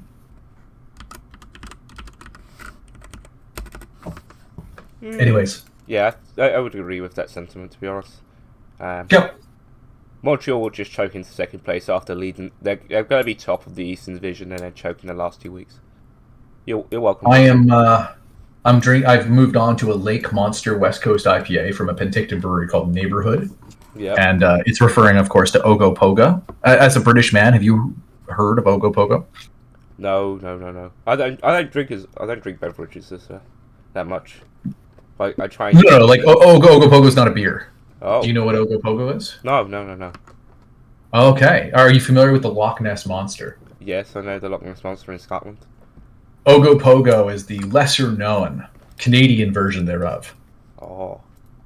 It is some sort of sea serpent in Lake Okanagan, to which, when I'll be honest, I live in British Columbia. I thought Lake Okanagan was a river when I was on it, because it has a current and they have bridges that go across it. Yep. Which, coming from Ontario, where there's the Great Lakes, a lake where you can throw a bridge across seems odd to me, but there we go. But yeah, I'm drinking Ogopogo. Moving on to Motor City. Added a third baseman, let Martinius Anderson walk, traded him to Pyongyang even, and Bill Rowe signed elsewhere for a bunch of money, as did a ground ball guy. He's playing Justin Tattersall. Huh. He's playing a bunch of guys. He's playing Tattersall, who has only played 17 games above A-ball, so that's a choice. He's doing well, though. Yeah, I know. He's playing Daniel Carvajal. He, again, has not played above A-ball until just making the majors, and he's absolutely destroying it. He's pacing for 6.5 WAR. He's been elite defensively. He's elite offensively. I don't even know anymore, man. I don't know. Do you need minor leagues anymore? Or do you just like, oh, they look okay in A-ball? That's like Bear Woodcock's philosophy, isn't it? That right there. It's just, look good enough. Chuck them in. They'll do a job. And they'll do their job. Good enough. Yeah, it's wild. I love it. Whatever. Chaos. Tattersall was the return on Steve Beasley, if people remember, which I know they do. Of course they do. And of course they do. Of course they do. Of course they do. But he looks like a slugger, but he's not there yet, in my humble opinion. He's a top 100 prospect. Yeah, I've got 89 for me. Yeah. He's been hitting good, though. He's played 5 games. He's got a 191 weighted runs created plus. Looks like a stud right fielder if he ever hits his upside. But for me, I think I'd probably keep him in the minors. But what do I know? Right now, they are playing really good. This team's playing really, really good. Even with the injuries, like Norman Isons, who was a pretty key pitcher for them last year, although he never got any decisions. I feel like that's weird. Is he injured? Oh yeah, he's got fingy blisties. Oh no, we all know about the finger. Oh no, he's had 6 fingy blisties in the last 2 seasons. Oh no! Yikes! Yikes! Someone that we know is going to get numb flashbacks if they see this. I mean, Gear Still's pitching really good, really consistently. He's a free agent after this year, so best of luck. But I mean, like, he had that one season where he was excellent. Fringe Holland, very close to a Holland winner, it looks like. And then last year he was a little bit worse, but still really good. And this year he's pacing to be back in that 5+ WAR situation. So Motor City has kind of constructed a pretty reasonable rotation. Like, you got that Isons guy, you got Gear Still, Bob Fuentes is okay. Iron Man is now durable. Yeah, he's missing Sujimura right now, who's just been kind of hurt for a bit. He's missing Tom Caulfield, who's kind of a franchise guy, and he's hurt he's got plantar fasciitis, which I've had. It does not tickle, so that's a thing. Ian Weiser is playing real good again, but he's downgraded to fragile, which is unfortunate after that broken kneecap last season. Really kneecapped their chances. But, like, this team is probably better than we give it credit for. Like, yeah, there's laughable contracts. Daniel Watson looks awful. Last season of that contract, 3-time MVP. Yeah. But they're building something good. Like, they're first in the division right now. Exactly. Like, what can you do about it? Like, they're looking very, very reasonable. Very, very reasonable, sir. They have potentially a solid future. I think they might win the division for the They could win the division.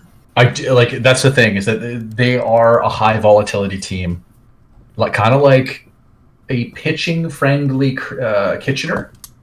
High volatility. Like if Daniel Carbajal is for real, if Justin Tattersall is going to just come up and hit immediately, if these players are for real, then this team is probably going to win the division because they're second in runs scored, and I think their runs against are pretty good too.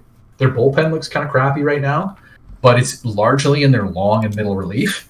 Yashioka and Van Zanten have both been very good in their short sections, so it's just finding some consistency from some middle relievers who can get outs. Yeah. But this team, again, I think the Eastern is worse than the other divisions. Yeah, which has been the situation for the past few seasons. It has, but I should note, we just had a simulation, and Gar's on a win 8 now, so, go 3-11, then win 8 in a row. Interesting stuff.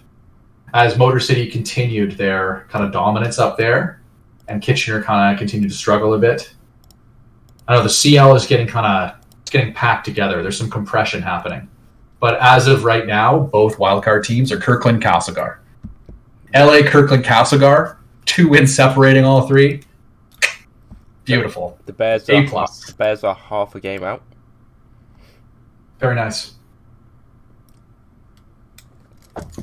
I would also note that we talked about Castlegar adding that Crawdad guy. Yep. Man's retiring. Oh.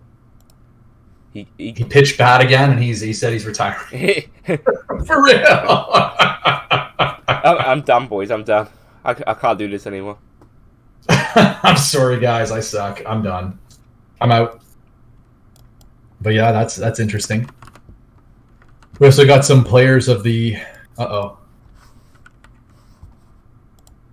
Oh, for fuck's sakes. Brian Quinn, hitting 5th in my lineup, is complaining about where he hits. I'm just getting this feeling like you don't really value me as a middle of the lineup hitter. You're batting 5th, you prick. Like, what are you complaining about? What's the middle number between 1 and 9? Like, 2. Okay. Well, I'm glad that that's happening. But, yeah. We can move along on this, I think. Motor City, I think that they have a chance to win the division. If they finish 3rd, it would be probably frustrating for them. I don't know if they're the best team in this division. It is hard to decipher with the Eastern Division. It is. Like, I don't know that they're better than Montreal, but I couldn't tell you that Montreal is better than them. If that makes sense. Yeah. I don't know if Kitchener is worse than either of them. Like, they're certainly playing worse with their pitching. But, I mean, their lineup is 1 through 5. Just as good. Yeah, definitely. Kitchener's defensive efficiency is now officially the worst in the league. Excellent. Just mean, like... It's not me. And the Bears are tied 17th for home runs hit. Brilliant. Gar's still leading it. 62 dingers, baby. How many did we say at the beginning of this? What's that? Because it's up to 62. The Gar dingers. The Gar dingers were bombs. 49, I believe. 1, 2, 3, 4, 5, 6, 7, 8, 9, 10, 11 home runs in 5 games. All right. That seems all right. Seems good. Not stealing any bases anymore. We're slow again. The Gar got slow again. Yeah, the Gar had 49 before the sim. Yep. You know what? I am slightly off. I missed a game, it looks like. There were 6 games. Beat Travadondo twice, Hannibal 3 times, and Kirkland once. I think I might have missed a Hannibal game. Maybe? Yes. I was wrong. I hit 14 home runs, including that weird glove center fielder they've got. Brilliant. Well, I got to say, I'm pretty stoked that Danny Gutierrez has decided he's not washed anymore and he's just going to hit home runs for days. That's lovely. I just feel better because I swept Halifax or Mid-Efax. Well, it's our favorite time of the podcast where we talk about the New Forest Bears, who are, as of recording, 17-15, winning record, second in the Euro division. Who would have thought, hey? Can I make a quick point? Because the standings have changed since we started recording. Well, the Bears are still second. Cape Breton's now leading the Atlantic. What a time to be alive. What a time to be alive indeed. And Newfoundland, not last. Mid-Efax have lost 7 in a row. Men lost 8 in a row. Oh, no. The button is going to get intense. Beijing still punching itself in the dick. Weird. Shanghai now leading that division. I don't even know, man. I don't know. Asia division. It's who has the biggest BS. I can't. I don't even know. It's exceptional. Right, is it time to talk about the worst team in the Europe division, the Bears, who are currently half a game from a wild card spot, which I don't think is on anybody's bingo card at the start of the year.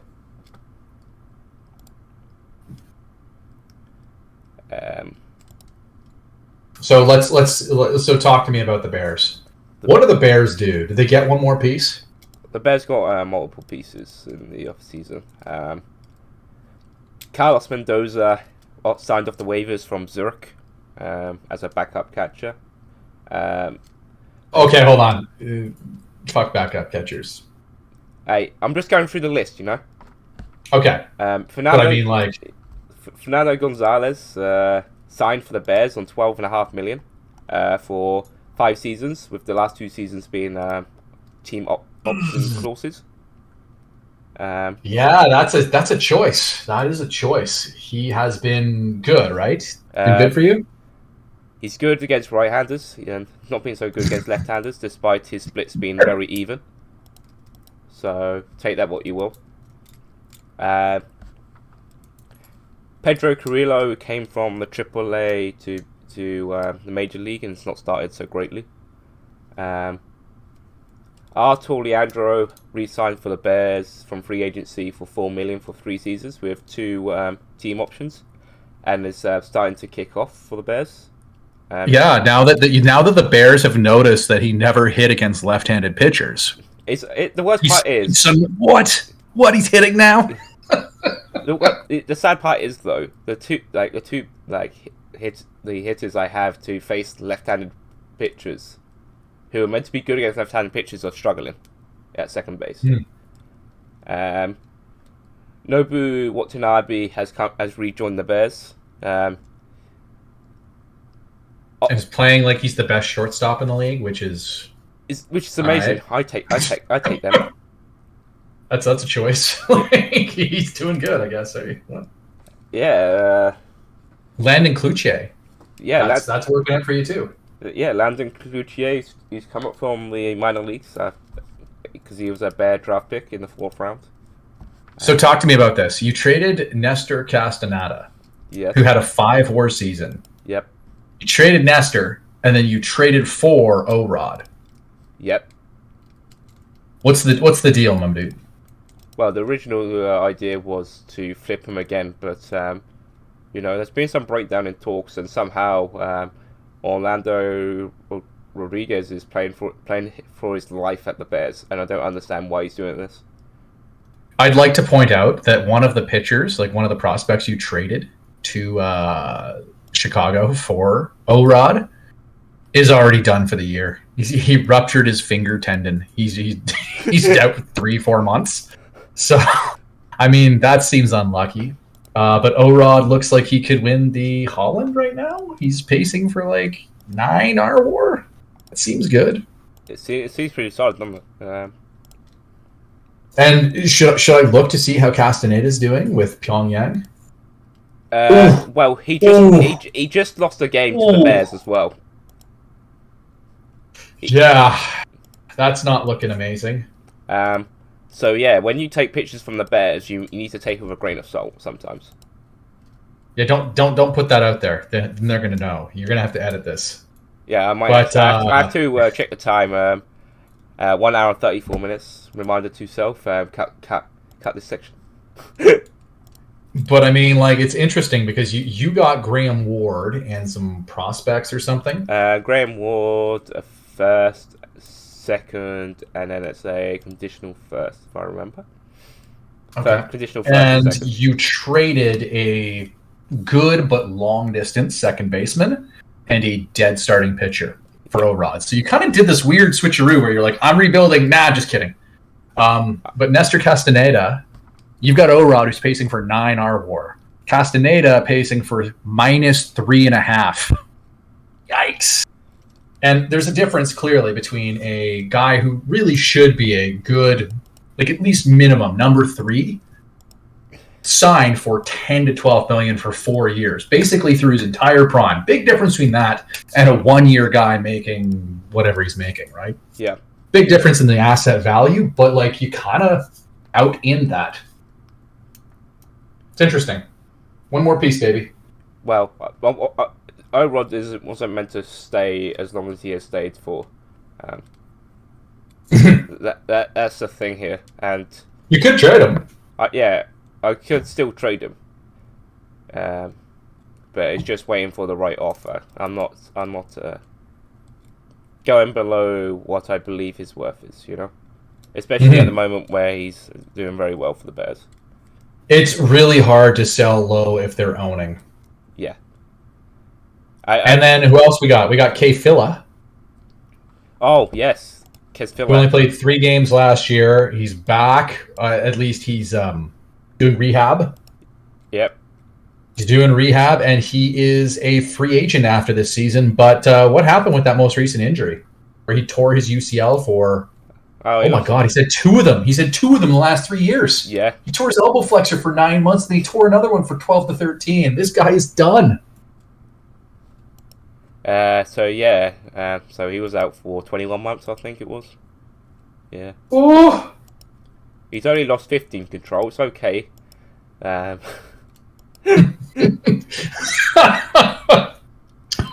in danger. I think he can still pitch. I think he can still pitch technically. Like, you might have to play him further back in the rotation than I would have liked him. Like before, before he used to like be number 1, number 2. Now he's probably more of a 4-3-4 or like a closer or like a high leverage guy. If I were, you know what I would do, man. I would honestly play him in relief. He's wrecked. I cannot have him out there every 5th day pitching for 90 plus pitches. I wouldn't do that. Also, I feel like his secondary stuff has eroded a bit. I think he's probably a pretty high end closer, like a late inning guy. And it's not like you can't use that. You know? Yeah. Like if I'm looking at your bullpen, Juan Flores is okay, I guess. I don't want you to talk shit about Juan Flores. Hans Thomason seems like a perfectly fine reliever.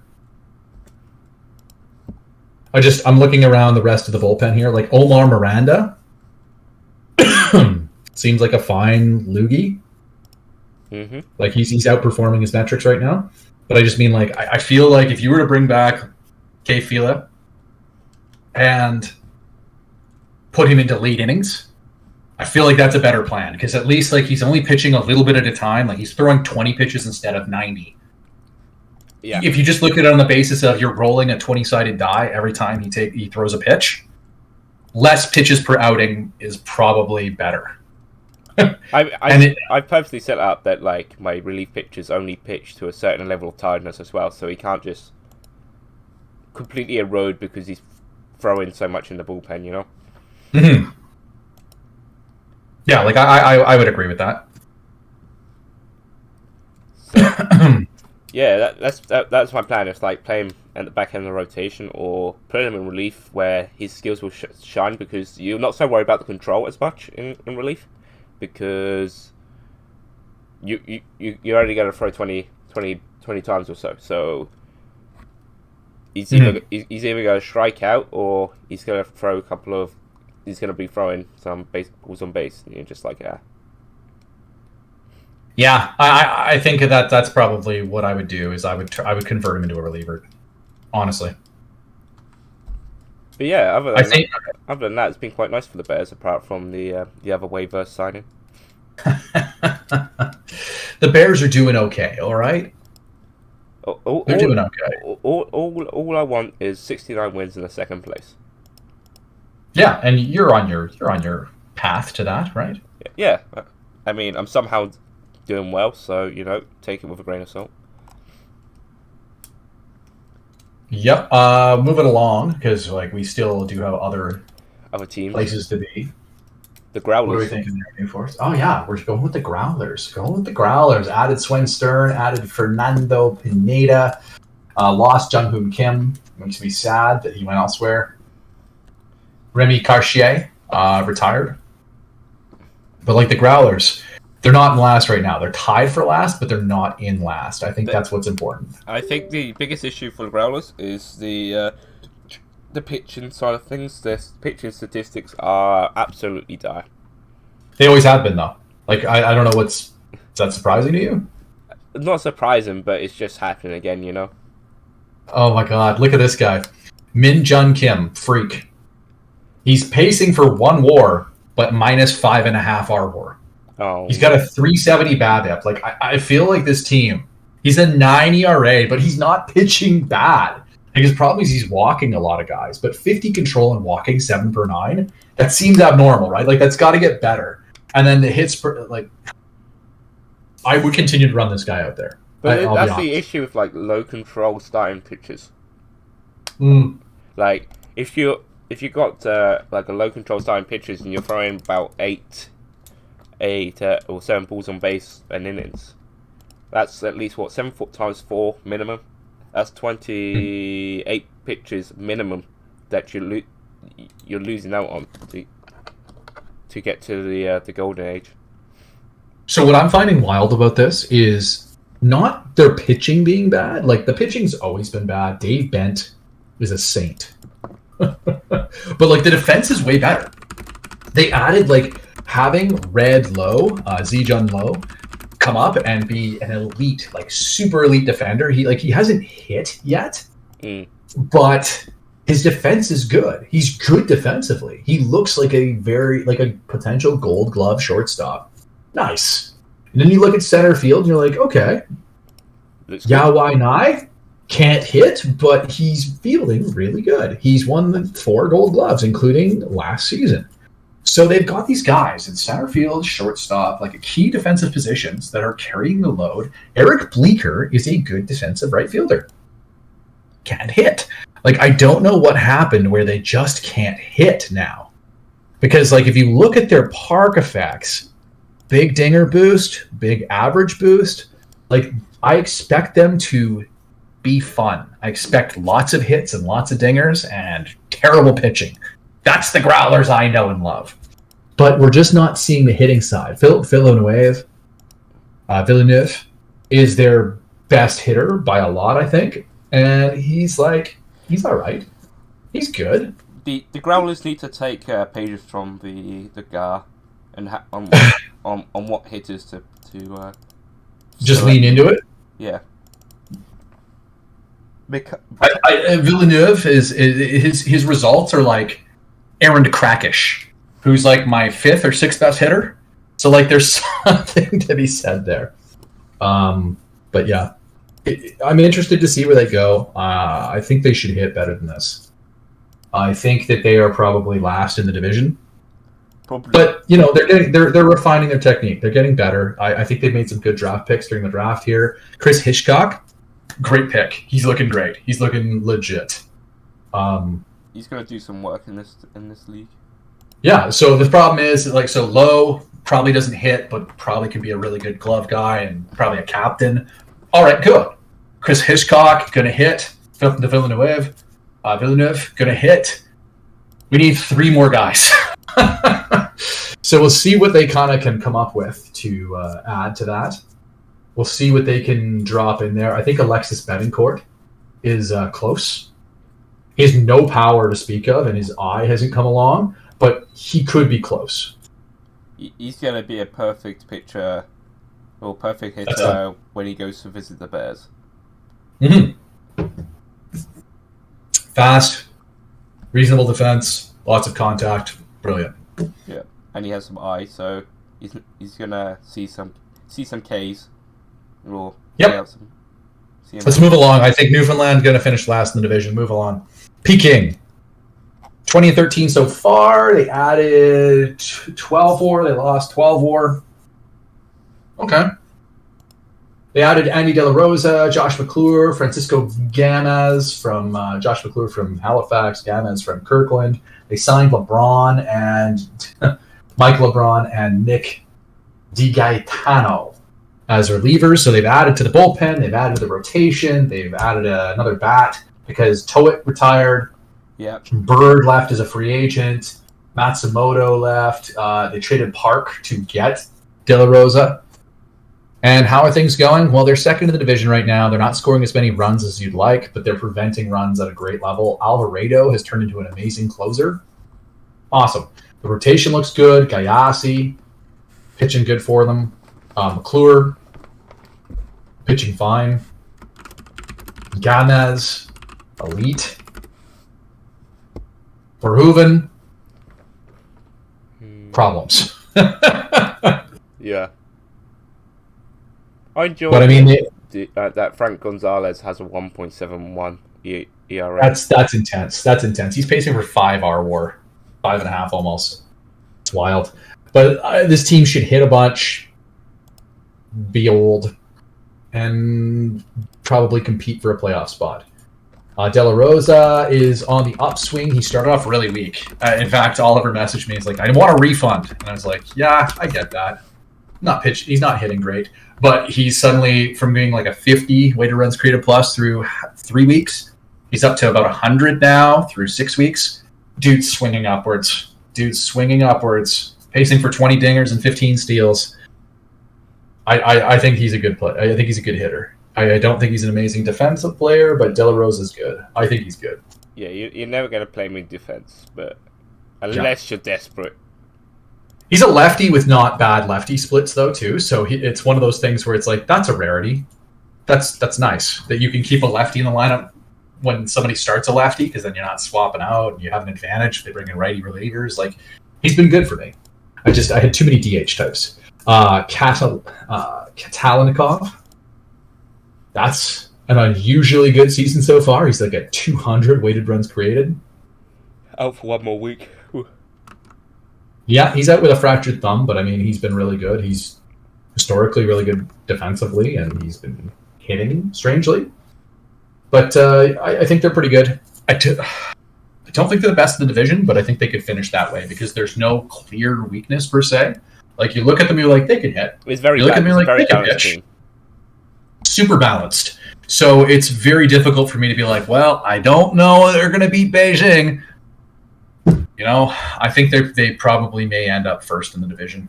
We'll see how their health holds up. But this is definitely, I think this is a playoff team. I think this is a contender. Like, yeah. That's the tier. That's the tier we're in, damn it. Let's move on to Pyongyang, who added Martinius Anderson, Nestor Castaneda, Artur Arzib. They added Chris Wade, and they added a closer, John Audio. They lost Trevino. They traded him to Springfield. Pedro Reyes left. Alejandro Martinez, Danny Fernandez, Eddie Francis. They lost a lot of pitching. They gained a lot of pitching in and out, but they added approximately 8 WAR. This team also has an overwhelming prospect pool. Thainer has been adding draft picks. He has been adding to the future for years. Carlos Hernandez is here and hitting. He won the Rookie of the Year last year, a Silver Slugger. He's looking even better this season. Ouch. Neil Patel was here and then immediately got hurt, like in his 3rd game. But that's it. Yep. That was another first-round pick. Like, this guy's here. He can hit. He can field. that could be an elite shortstop. He's had some issues with injuries so far, but he's scoring runs. He's preventing runs. Like, it feels like his pitching is still a little hazy and the defense is weak, but like this could be a really good team. Jonathan Olofsson came up last year, Roach, and he looks legit. The contact came up. That wasn't a guarantee, but it is up now, and he's looking like he is ready for a breakout. A little disappointing early, but I think he's going to come around. Theo Fisher's been called up now. He's looking like he's ready. He's had a 163, 170 weighted runs created last year with AAA. Like, his nickname Paywet from Germany. Interesting. Yeah. I think he's really good. Israel Cruz has had a really rough start to the season. 7.5 WAR last year, pacing for 0.5 this year. I think that's obviously going to turn around. Like, this team is getting scary, frankly. It's slowly becoming one of the best teams in the league. He claimed my third string catcher, who has suddenly been who's been amazing. A 140 weighted runs created in a couple sims here, so that's good. At least I can identify good players, even if I can't keep them. The problem here is that the pitching has been bad. The defense has been bad, and the pitching has been bad. Ruben Gomez is another bat. Like, this is a scary offensive team. If he finds pitching, if he pays out for the pitching to get some starters that can carry. Justin Brophy hasn't been especially strong so far, but he's been unlucky, I think, with BABIP. He's had a 380 BABIP. That might be someone from the defense not so good. Nesty Roca, again, hasn't been amazing, but like a lot of his guys, maybe a little on the unlucky side. Martinez has been good. Castaneda has been bad. Brophy's been bad. Kai's been okay. Like, I don't know. Where do you think this team is? Because like I'm looking at them now. I'm like, this might be the best lineup in this division. Well, I think it is the best lineup in the division. Isn't it? It's just putting the pieces in the right slots. The only issue is the pitch at the moment. Like, you don't. It's weird how it's doing so badly despite the talent they've brought in. But the closer's also made 7 saves and has an ERA of 10.12. Yep. Which is a bit suspect, you know? Bit suspect indeed. John Audio has been good, though, so far. Oh, yeah. It's funny because like he's got guys that were good starters. Like, Stefan Sanchez has been a fine quality starter. He's pitching late, and I'm wondering if he might be better off with running Sanchez in the rotation. Yeah, that's what I was thinking. Like, could you put Key into the bullpen maybe? His control's not so good, and then put Sanchez in as number 4, or maybe even earlier in the rotation. I mean, you're probably not going to yank Castaneda. You can't yank Castaneda. Let's be honest.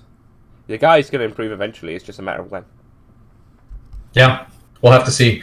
He's also got Juan Diaz, who was a guy he got from Castlegar in a trade for Dongmu Win, I want to say.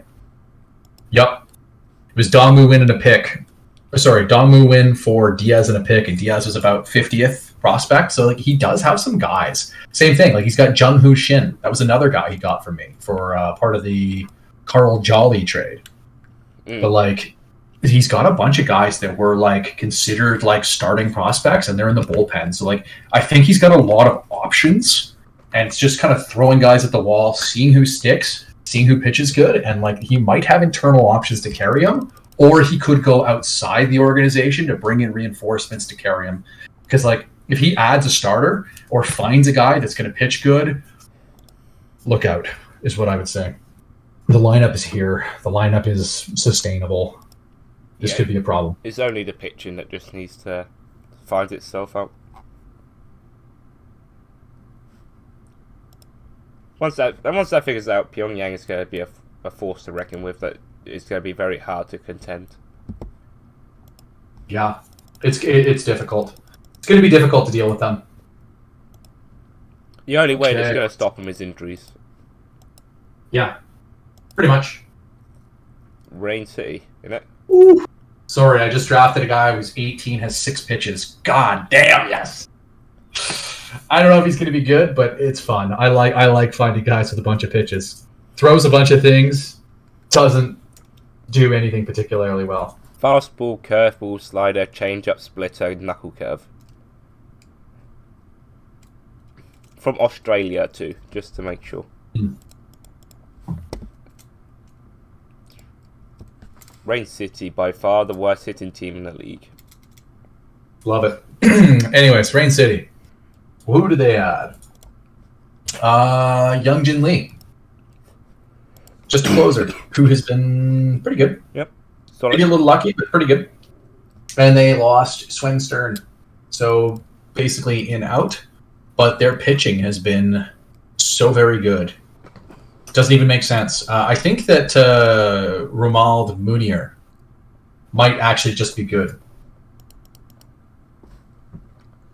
Might just be good. He's been good for a couple of years now. Might be quite a solid player. And then you got Bootleg. Was a second-round pick, and he looks like he might just be good. It seems like a lot of guys that he's drafted, like, it's coming together. I don't think the lineup is, because a lot, like, okay, remember when he was trading all his players? Yep. He was trading them for IFAs who were 16, 17, 18. So he's got all these position players in his system that are very high ceiling, but they're not ready right now. And instead, he's got all these pitchers that he drafted and whatnot that are coming in now ahead of those hitters. So it's going to be interesting to see how he can balance those two windows to continue with good pitching, but bring offense forward. Yes. Does that make sense? Because I'm still looking at this, and Francisco Cabrera is kind of his best hitter, and I don't think he's good.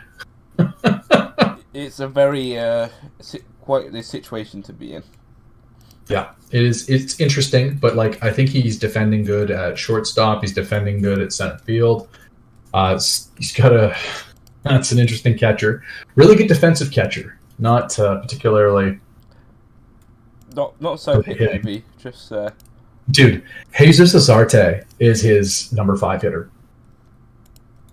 This tells you what you need to know about the offense. I mean, is the dude with a 93 career weighted runs created plus, who has not eclipsed 100 in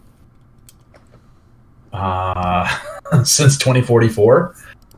So 7 seasons since he's been an above average hitter. That's your number 5.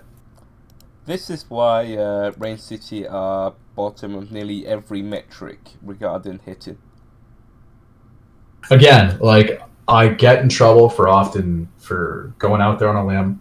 I think this team. I think the defense. I think the defense and pitching is for real. I think the pitching is actually genuinely pretty all right. I don't think the hitting is good at all. I don't think this is a playoff team. If they improve their hitting slightly, they might be a good playoff. They might actually make the playoffs. Mm-hmm. I don't think it's a playoff team. Not at the moment, but if they have a little bit of improvement. Yeah, like if they can hit, playoff team. Don't hit, not playoff team. Yeah. Pretty simple. Next up, Travdondo. I gotta brisk through this. I need to make some dinner. Travdondo.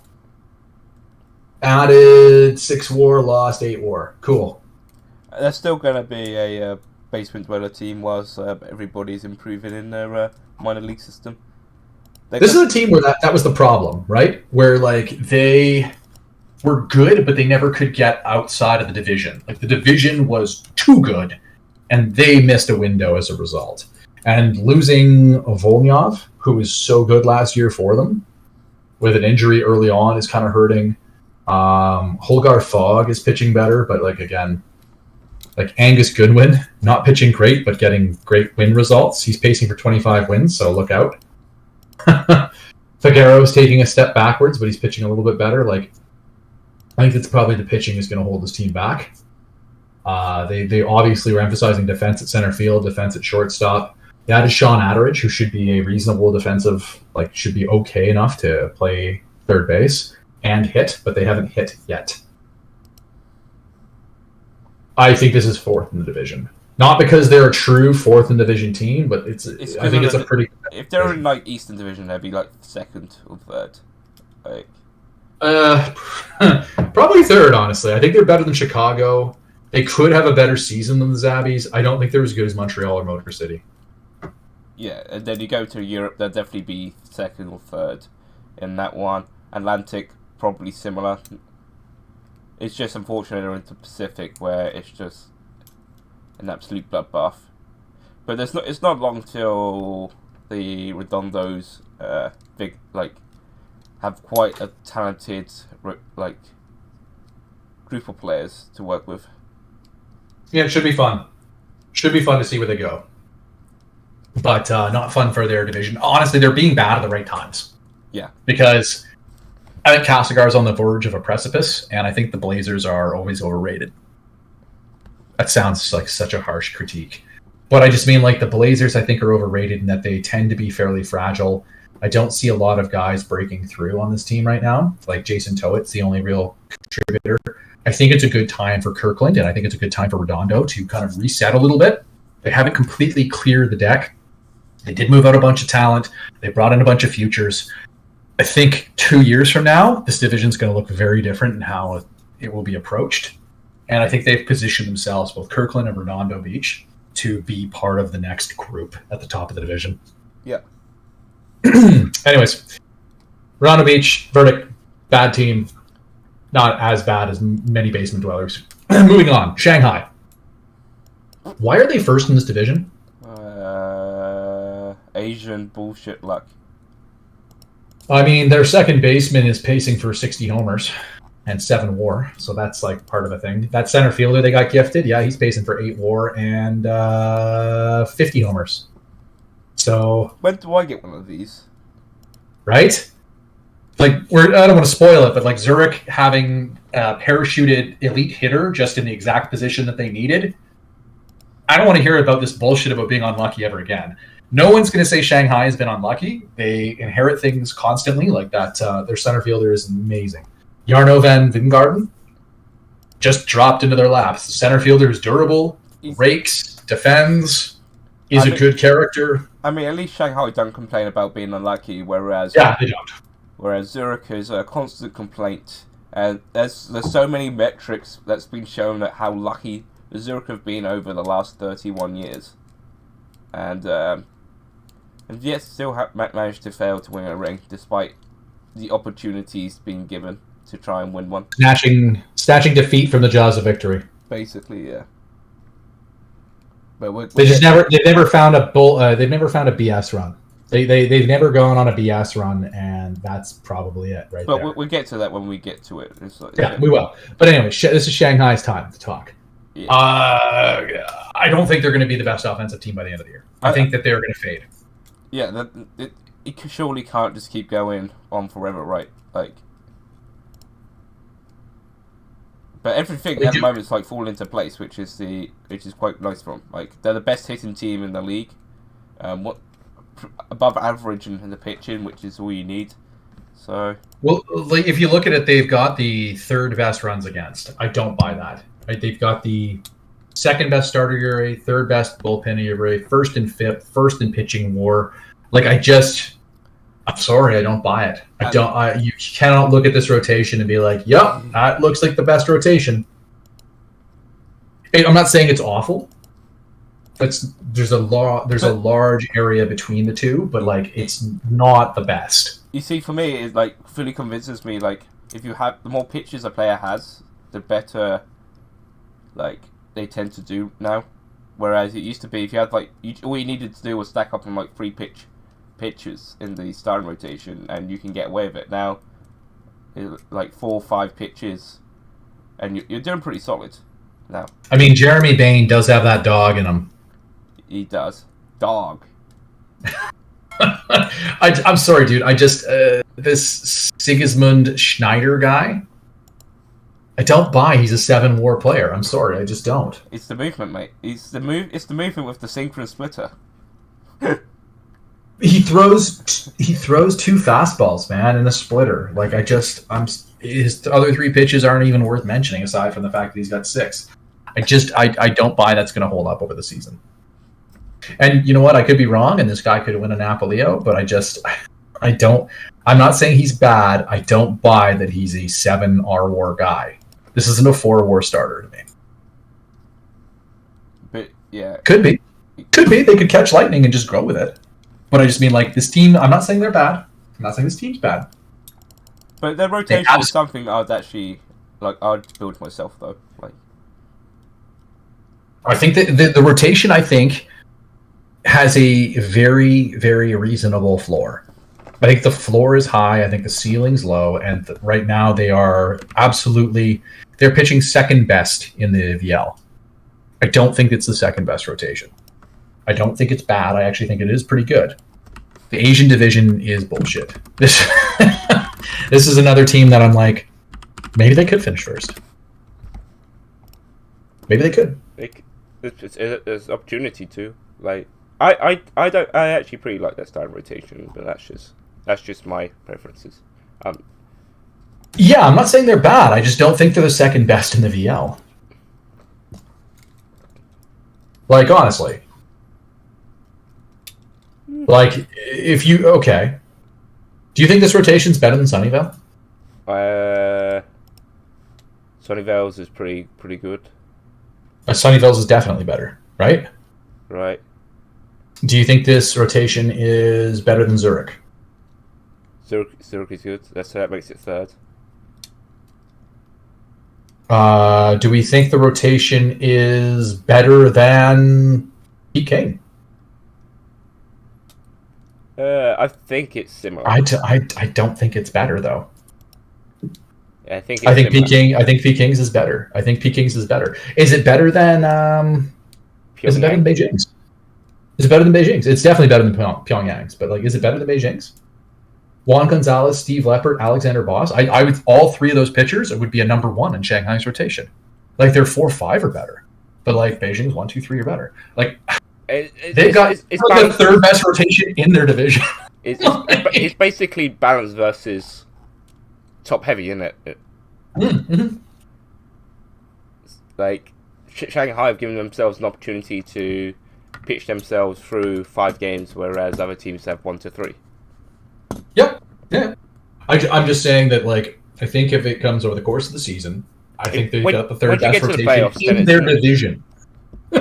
Once you get to the playoffs, it's much more difficult for Shanghai, but like, it's a very good regular season rotation. Like, if I were to say this rotation, if it's like English football where you only play regular season and it's done, Shanghai would be by far the best rotation because it's consistent throughout. This rotation is better than New Forest, but I think it's the same tier. I think it's honestly the same tier as New Forest. That's quite a... I would argue it's much better than my rotation, but... I think it is in the 4-5, but I'm not convinced the 1-2-3 are even as good as New Forest. I think the 1-2-3 is better than New Forest. Maybe not the 1, but the 2 and the 3 are. I kind of like Tyler Saxton. What can I say?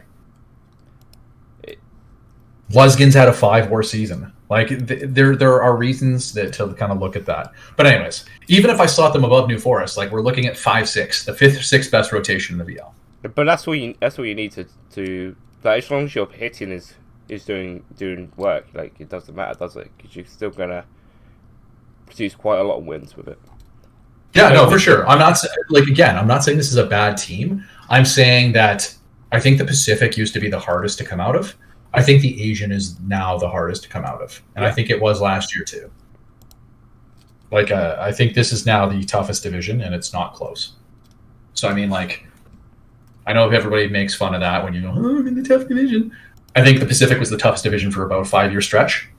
Asian division is definitely in the midst of one of those, and I don't know where it's going to go. Like, basically, what you wait for Shanghai to go free agent or Peking to age out, because Pyongyang's got the best prospect pool and Beijing has the best current roster, perhaps. Yeah, it's tough. That's a tough division, and Godspeed. Good luck with that. I know the feeling. The fortunate thing for the Asian division is they're always guaranteed 2 wildcard spots at the moment. Yeah, pretty much. Because you're not going to tell me the Kyiv who just decided to give up a recognition, but that's just me. And New Forest are going to challenge for anything. And then you got Midifax, Growlers, Woodcucks. Like, they're not really going to contest anything. Midifax might, but yeah, at the moment they've been not the greatest of teams. They've been scraping if they have made it to the playoffs. Anyways, let's keep moving. We got 3 teams left, and then I can go eat. Food time. Springfield time. They have gained 6 WAR on last season. They let Gonzalez walk. They let another Gonzalez walk. They let a scary watch Velez, Arturo Velez, longtime player. They let all those guys walk. They brought in Rob Trevino, who has been good. He's been a good player. He's pacing for 5 WAR right now. They brought in Danny Morrissey, who I don't even think plays every day here. Weird. 28 game. He started 26 games. Where is he playing though? He's playing right. He's playing right field against left-handed pitchers. Yeah. Anyways, so he's a platoon guy, and he's having a rough start. But he brought in Maverick, who has been good before. Let's be real. He is doing all right. Pacing. Oh, he's started to fall off a bit, but there you go. He brought in 6'10" Hogland as a late reliever who's been doing okay. And another catcher, just because Armando Reyes, just having him throw up 2 WAR seasons as a legitimately bad hitter, but somehow good. Yeah. I think was it back-to-back championships? Yeah, back-to-back championships for Springfield. I hate that so much. beating Shanghai in 49 and Beijing in 2050. I felt like I should have beat them last year, and I just didn't. Fuck, I hate everything. But I think this team is not as good as they have been. If I'm being honest, it's not as strong as it was, but I think that's coming to the age. Like, all their players are pretty old, in my opinion. Sukwon Lee is still elite. Still very, very good. Hashimoto is not making contact like you would hope, but he's doing all right.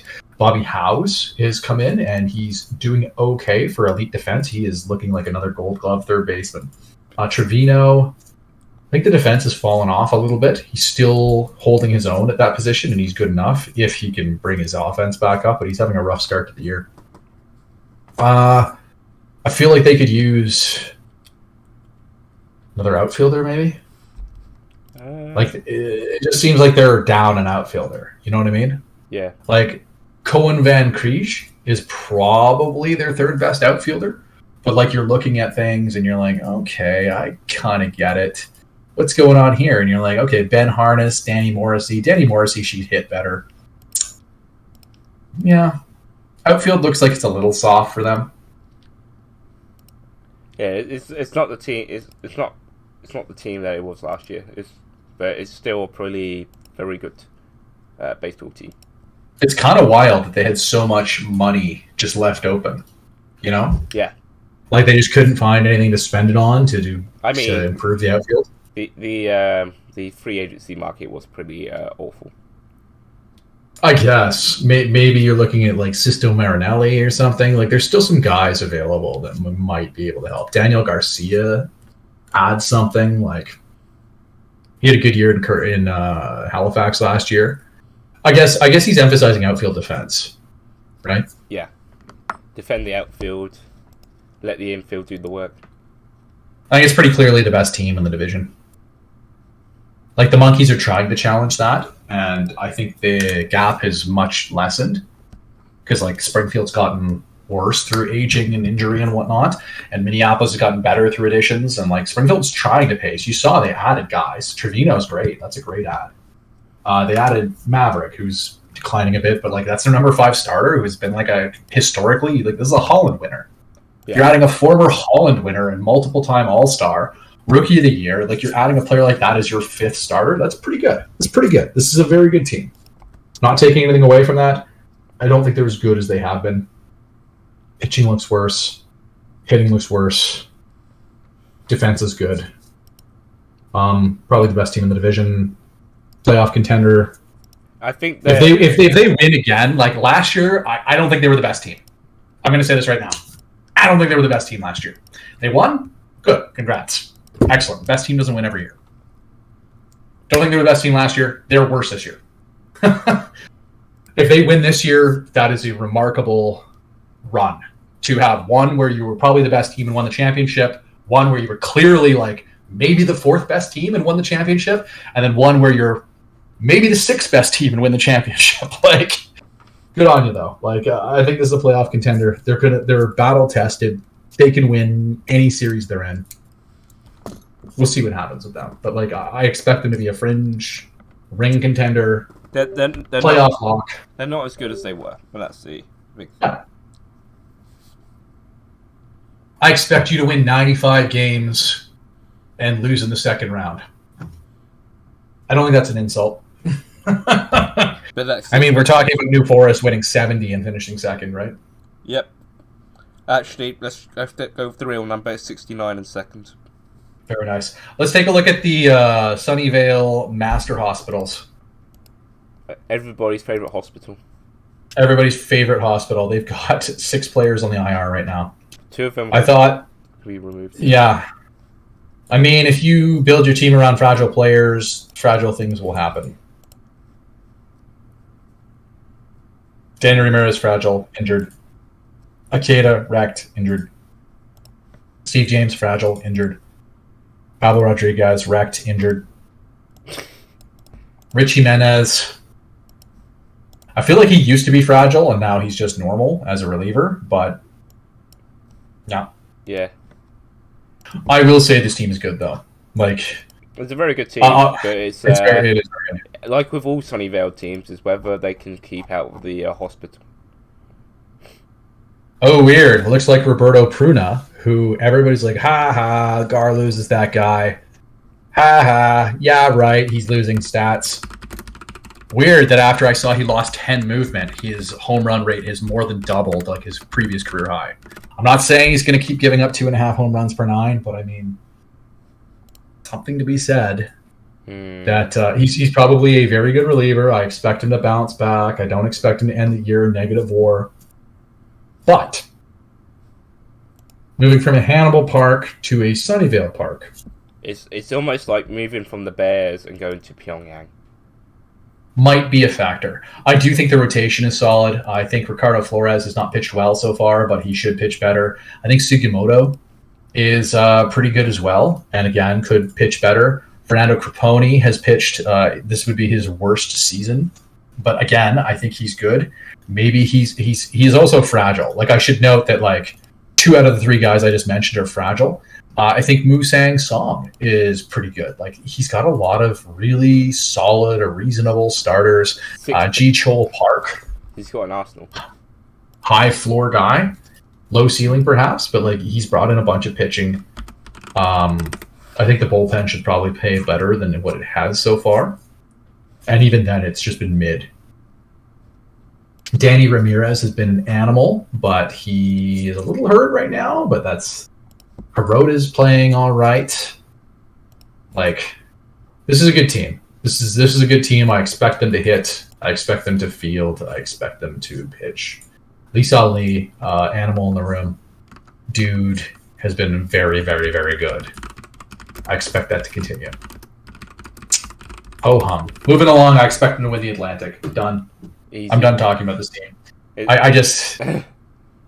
It's a very simple team to discuss. Do not get in hospital and win league. They're fragile. They're very good. Let's move on. To the unluckiest team in the league. Yeah, to the unluckiest team in the league, indeed. The Zurich Lynx, who added Paul Tofting and lost Keith Wood, so they added 2.5 WAR. And I would be remiss if I didn't point out that they added Natsume Oda, who nobody else got to sign, who dropped into their lap as a approximately 80 contact, 80 power outfielder who has come as advertised, pacing for 11 WAR and 70 home runs, who is durable, who they had to pay for. They had to pay a lot. Like, let's be real. I mean, he asked for 30 million and he's paid 47, so I don't know, Chief. Yeah, I don't know. But, like, whatever. He's going to be worth every bit of that. Santa Marta has fallen off a bit. Like, I think this team is probably the best in the Euro division. They're best in runs against. They're second in runs scored. You say that as if it's like some real accomplishment. It's a very low bar in the Europe division this year. Werfel is sub replacement. You know what? I think if there's an issue here, it'll probably be in pitching.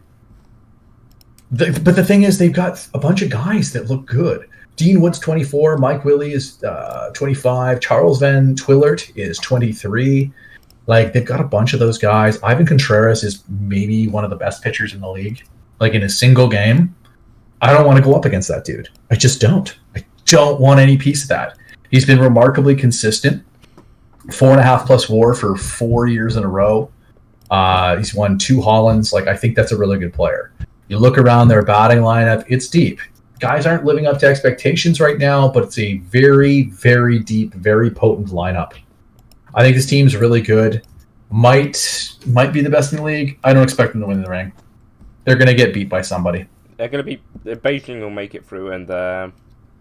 just dick punch them in the quarters. Yep. Basically it.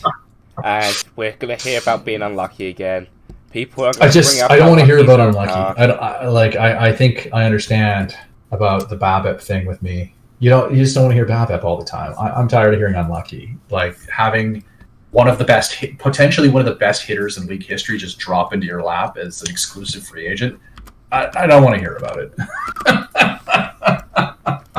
Hey, and then you're talking about unlucky when the Bears exist. Yeah, pretty much. It's all right though. Like, it's a good team. It's a really good team. I don't know that they're the best team in the league, but I think they are up there. They're third best team in the league. They've got the best run differential right now. So, run differential banners fly forever. I mean, like... they have played the Growlers and the Woodcocks. So, I actually lost the series to the Woodcocks. Yeah, but I mean, like, for what it's worth, they're the best team in the Euro. Yeah. I think they're in probably the same tier as Sunnyvale. They might be a little bit better. I mean, the thing is with Sunnyvale and Zurich, they're in divisions where teams don't exist. They're just there to participate. I don't know. Like, at the end of the day, if you had Zurich rather, in the second round, take on whoever came through the wildcard series, I don't know that they're necessarily the favorite. Because I'm assuming it's going to be 2 teams from the Asian. Are they the favorite if you get Peking versus Beijing or Pyongyang, Shanghai? Yeah. They're probably a mild favorite, but like I'm looking like 52-48. It'd be like a 7-game series probably. Yeah. And I will note that until your team has been tested in the playoffs, until they've kind of pulled off some BS, you're always going to be a team that is on the verge of losing to BS, if that makes sense. Yep. Like, we know Springfield's got some BS. We know the GAR has some BS. We know Beijing, we know Peking have some BS. We don't know Zurich. We don't know Zurich has BS. Don't know Sunnyvale's got BS. I think it's quite possible that they just get sucker punched by a team that might be a little bit like 10% worse on paper, but has been through that before. You say that we don't know if Sunnyvale has BS, but you forget the season where they sold their best player to another team and won the... Yeah, but BS comes and goes. Like, I mean, the GAR didn't have the BS when they lost to Pyongyang 8 times in the first round in a row or whatever. No, right? But they had the BS to beat the Bears every time the Bears existed and win the World Series.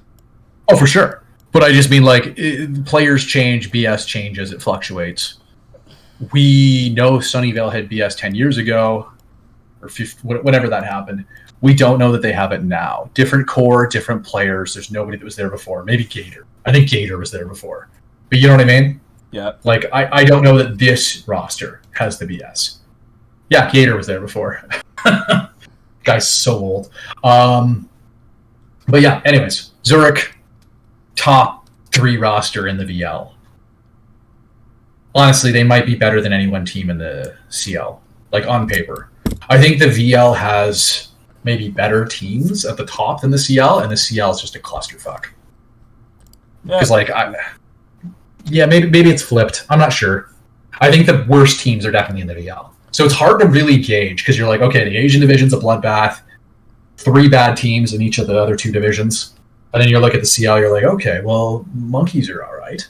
Rain City's The CL was a lot more balanced, whereas VL was a lot top heavy.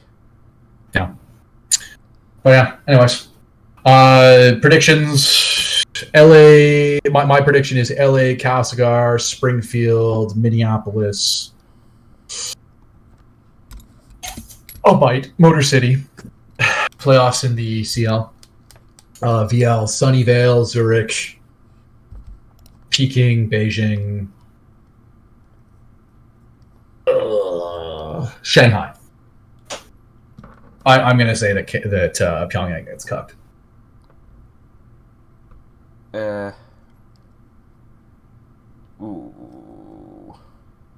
Ga, LA, Springfield, Monkeys, Montreal. Sunnyvale, Zurich, naturally, is obvious. I would love to say the word cucks, but, you know, the word cucks are going to be like the Bears. We're not going to last forever. And then Shanghai, Beijing, Peking. I don't think Pyongyang are going to recover. I think Pyongyang's still got another year or two.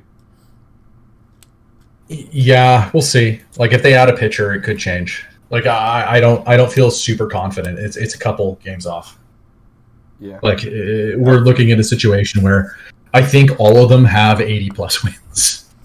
Everybody in the Asian's going to have 80-plus wins. Two teams are going to have mid-90s, and somebody else is going to have, like, 89 wins and lose. And you're like, oh, damn it. You know, so yeah. What can you do? Someone's going to complain because they won 90 games of knocked out. Absolutely. But anyways, I think we've probably gone long enough, right? Like, we've gone, oh my God, 2.5 hours. I did not anticipate 2.5 hours. Oh, I did. Well, that makes you a little smarter. But as it goes, has a podcast not gone 2.5 hours when we're talking about it often doesn't. It often doesn't.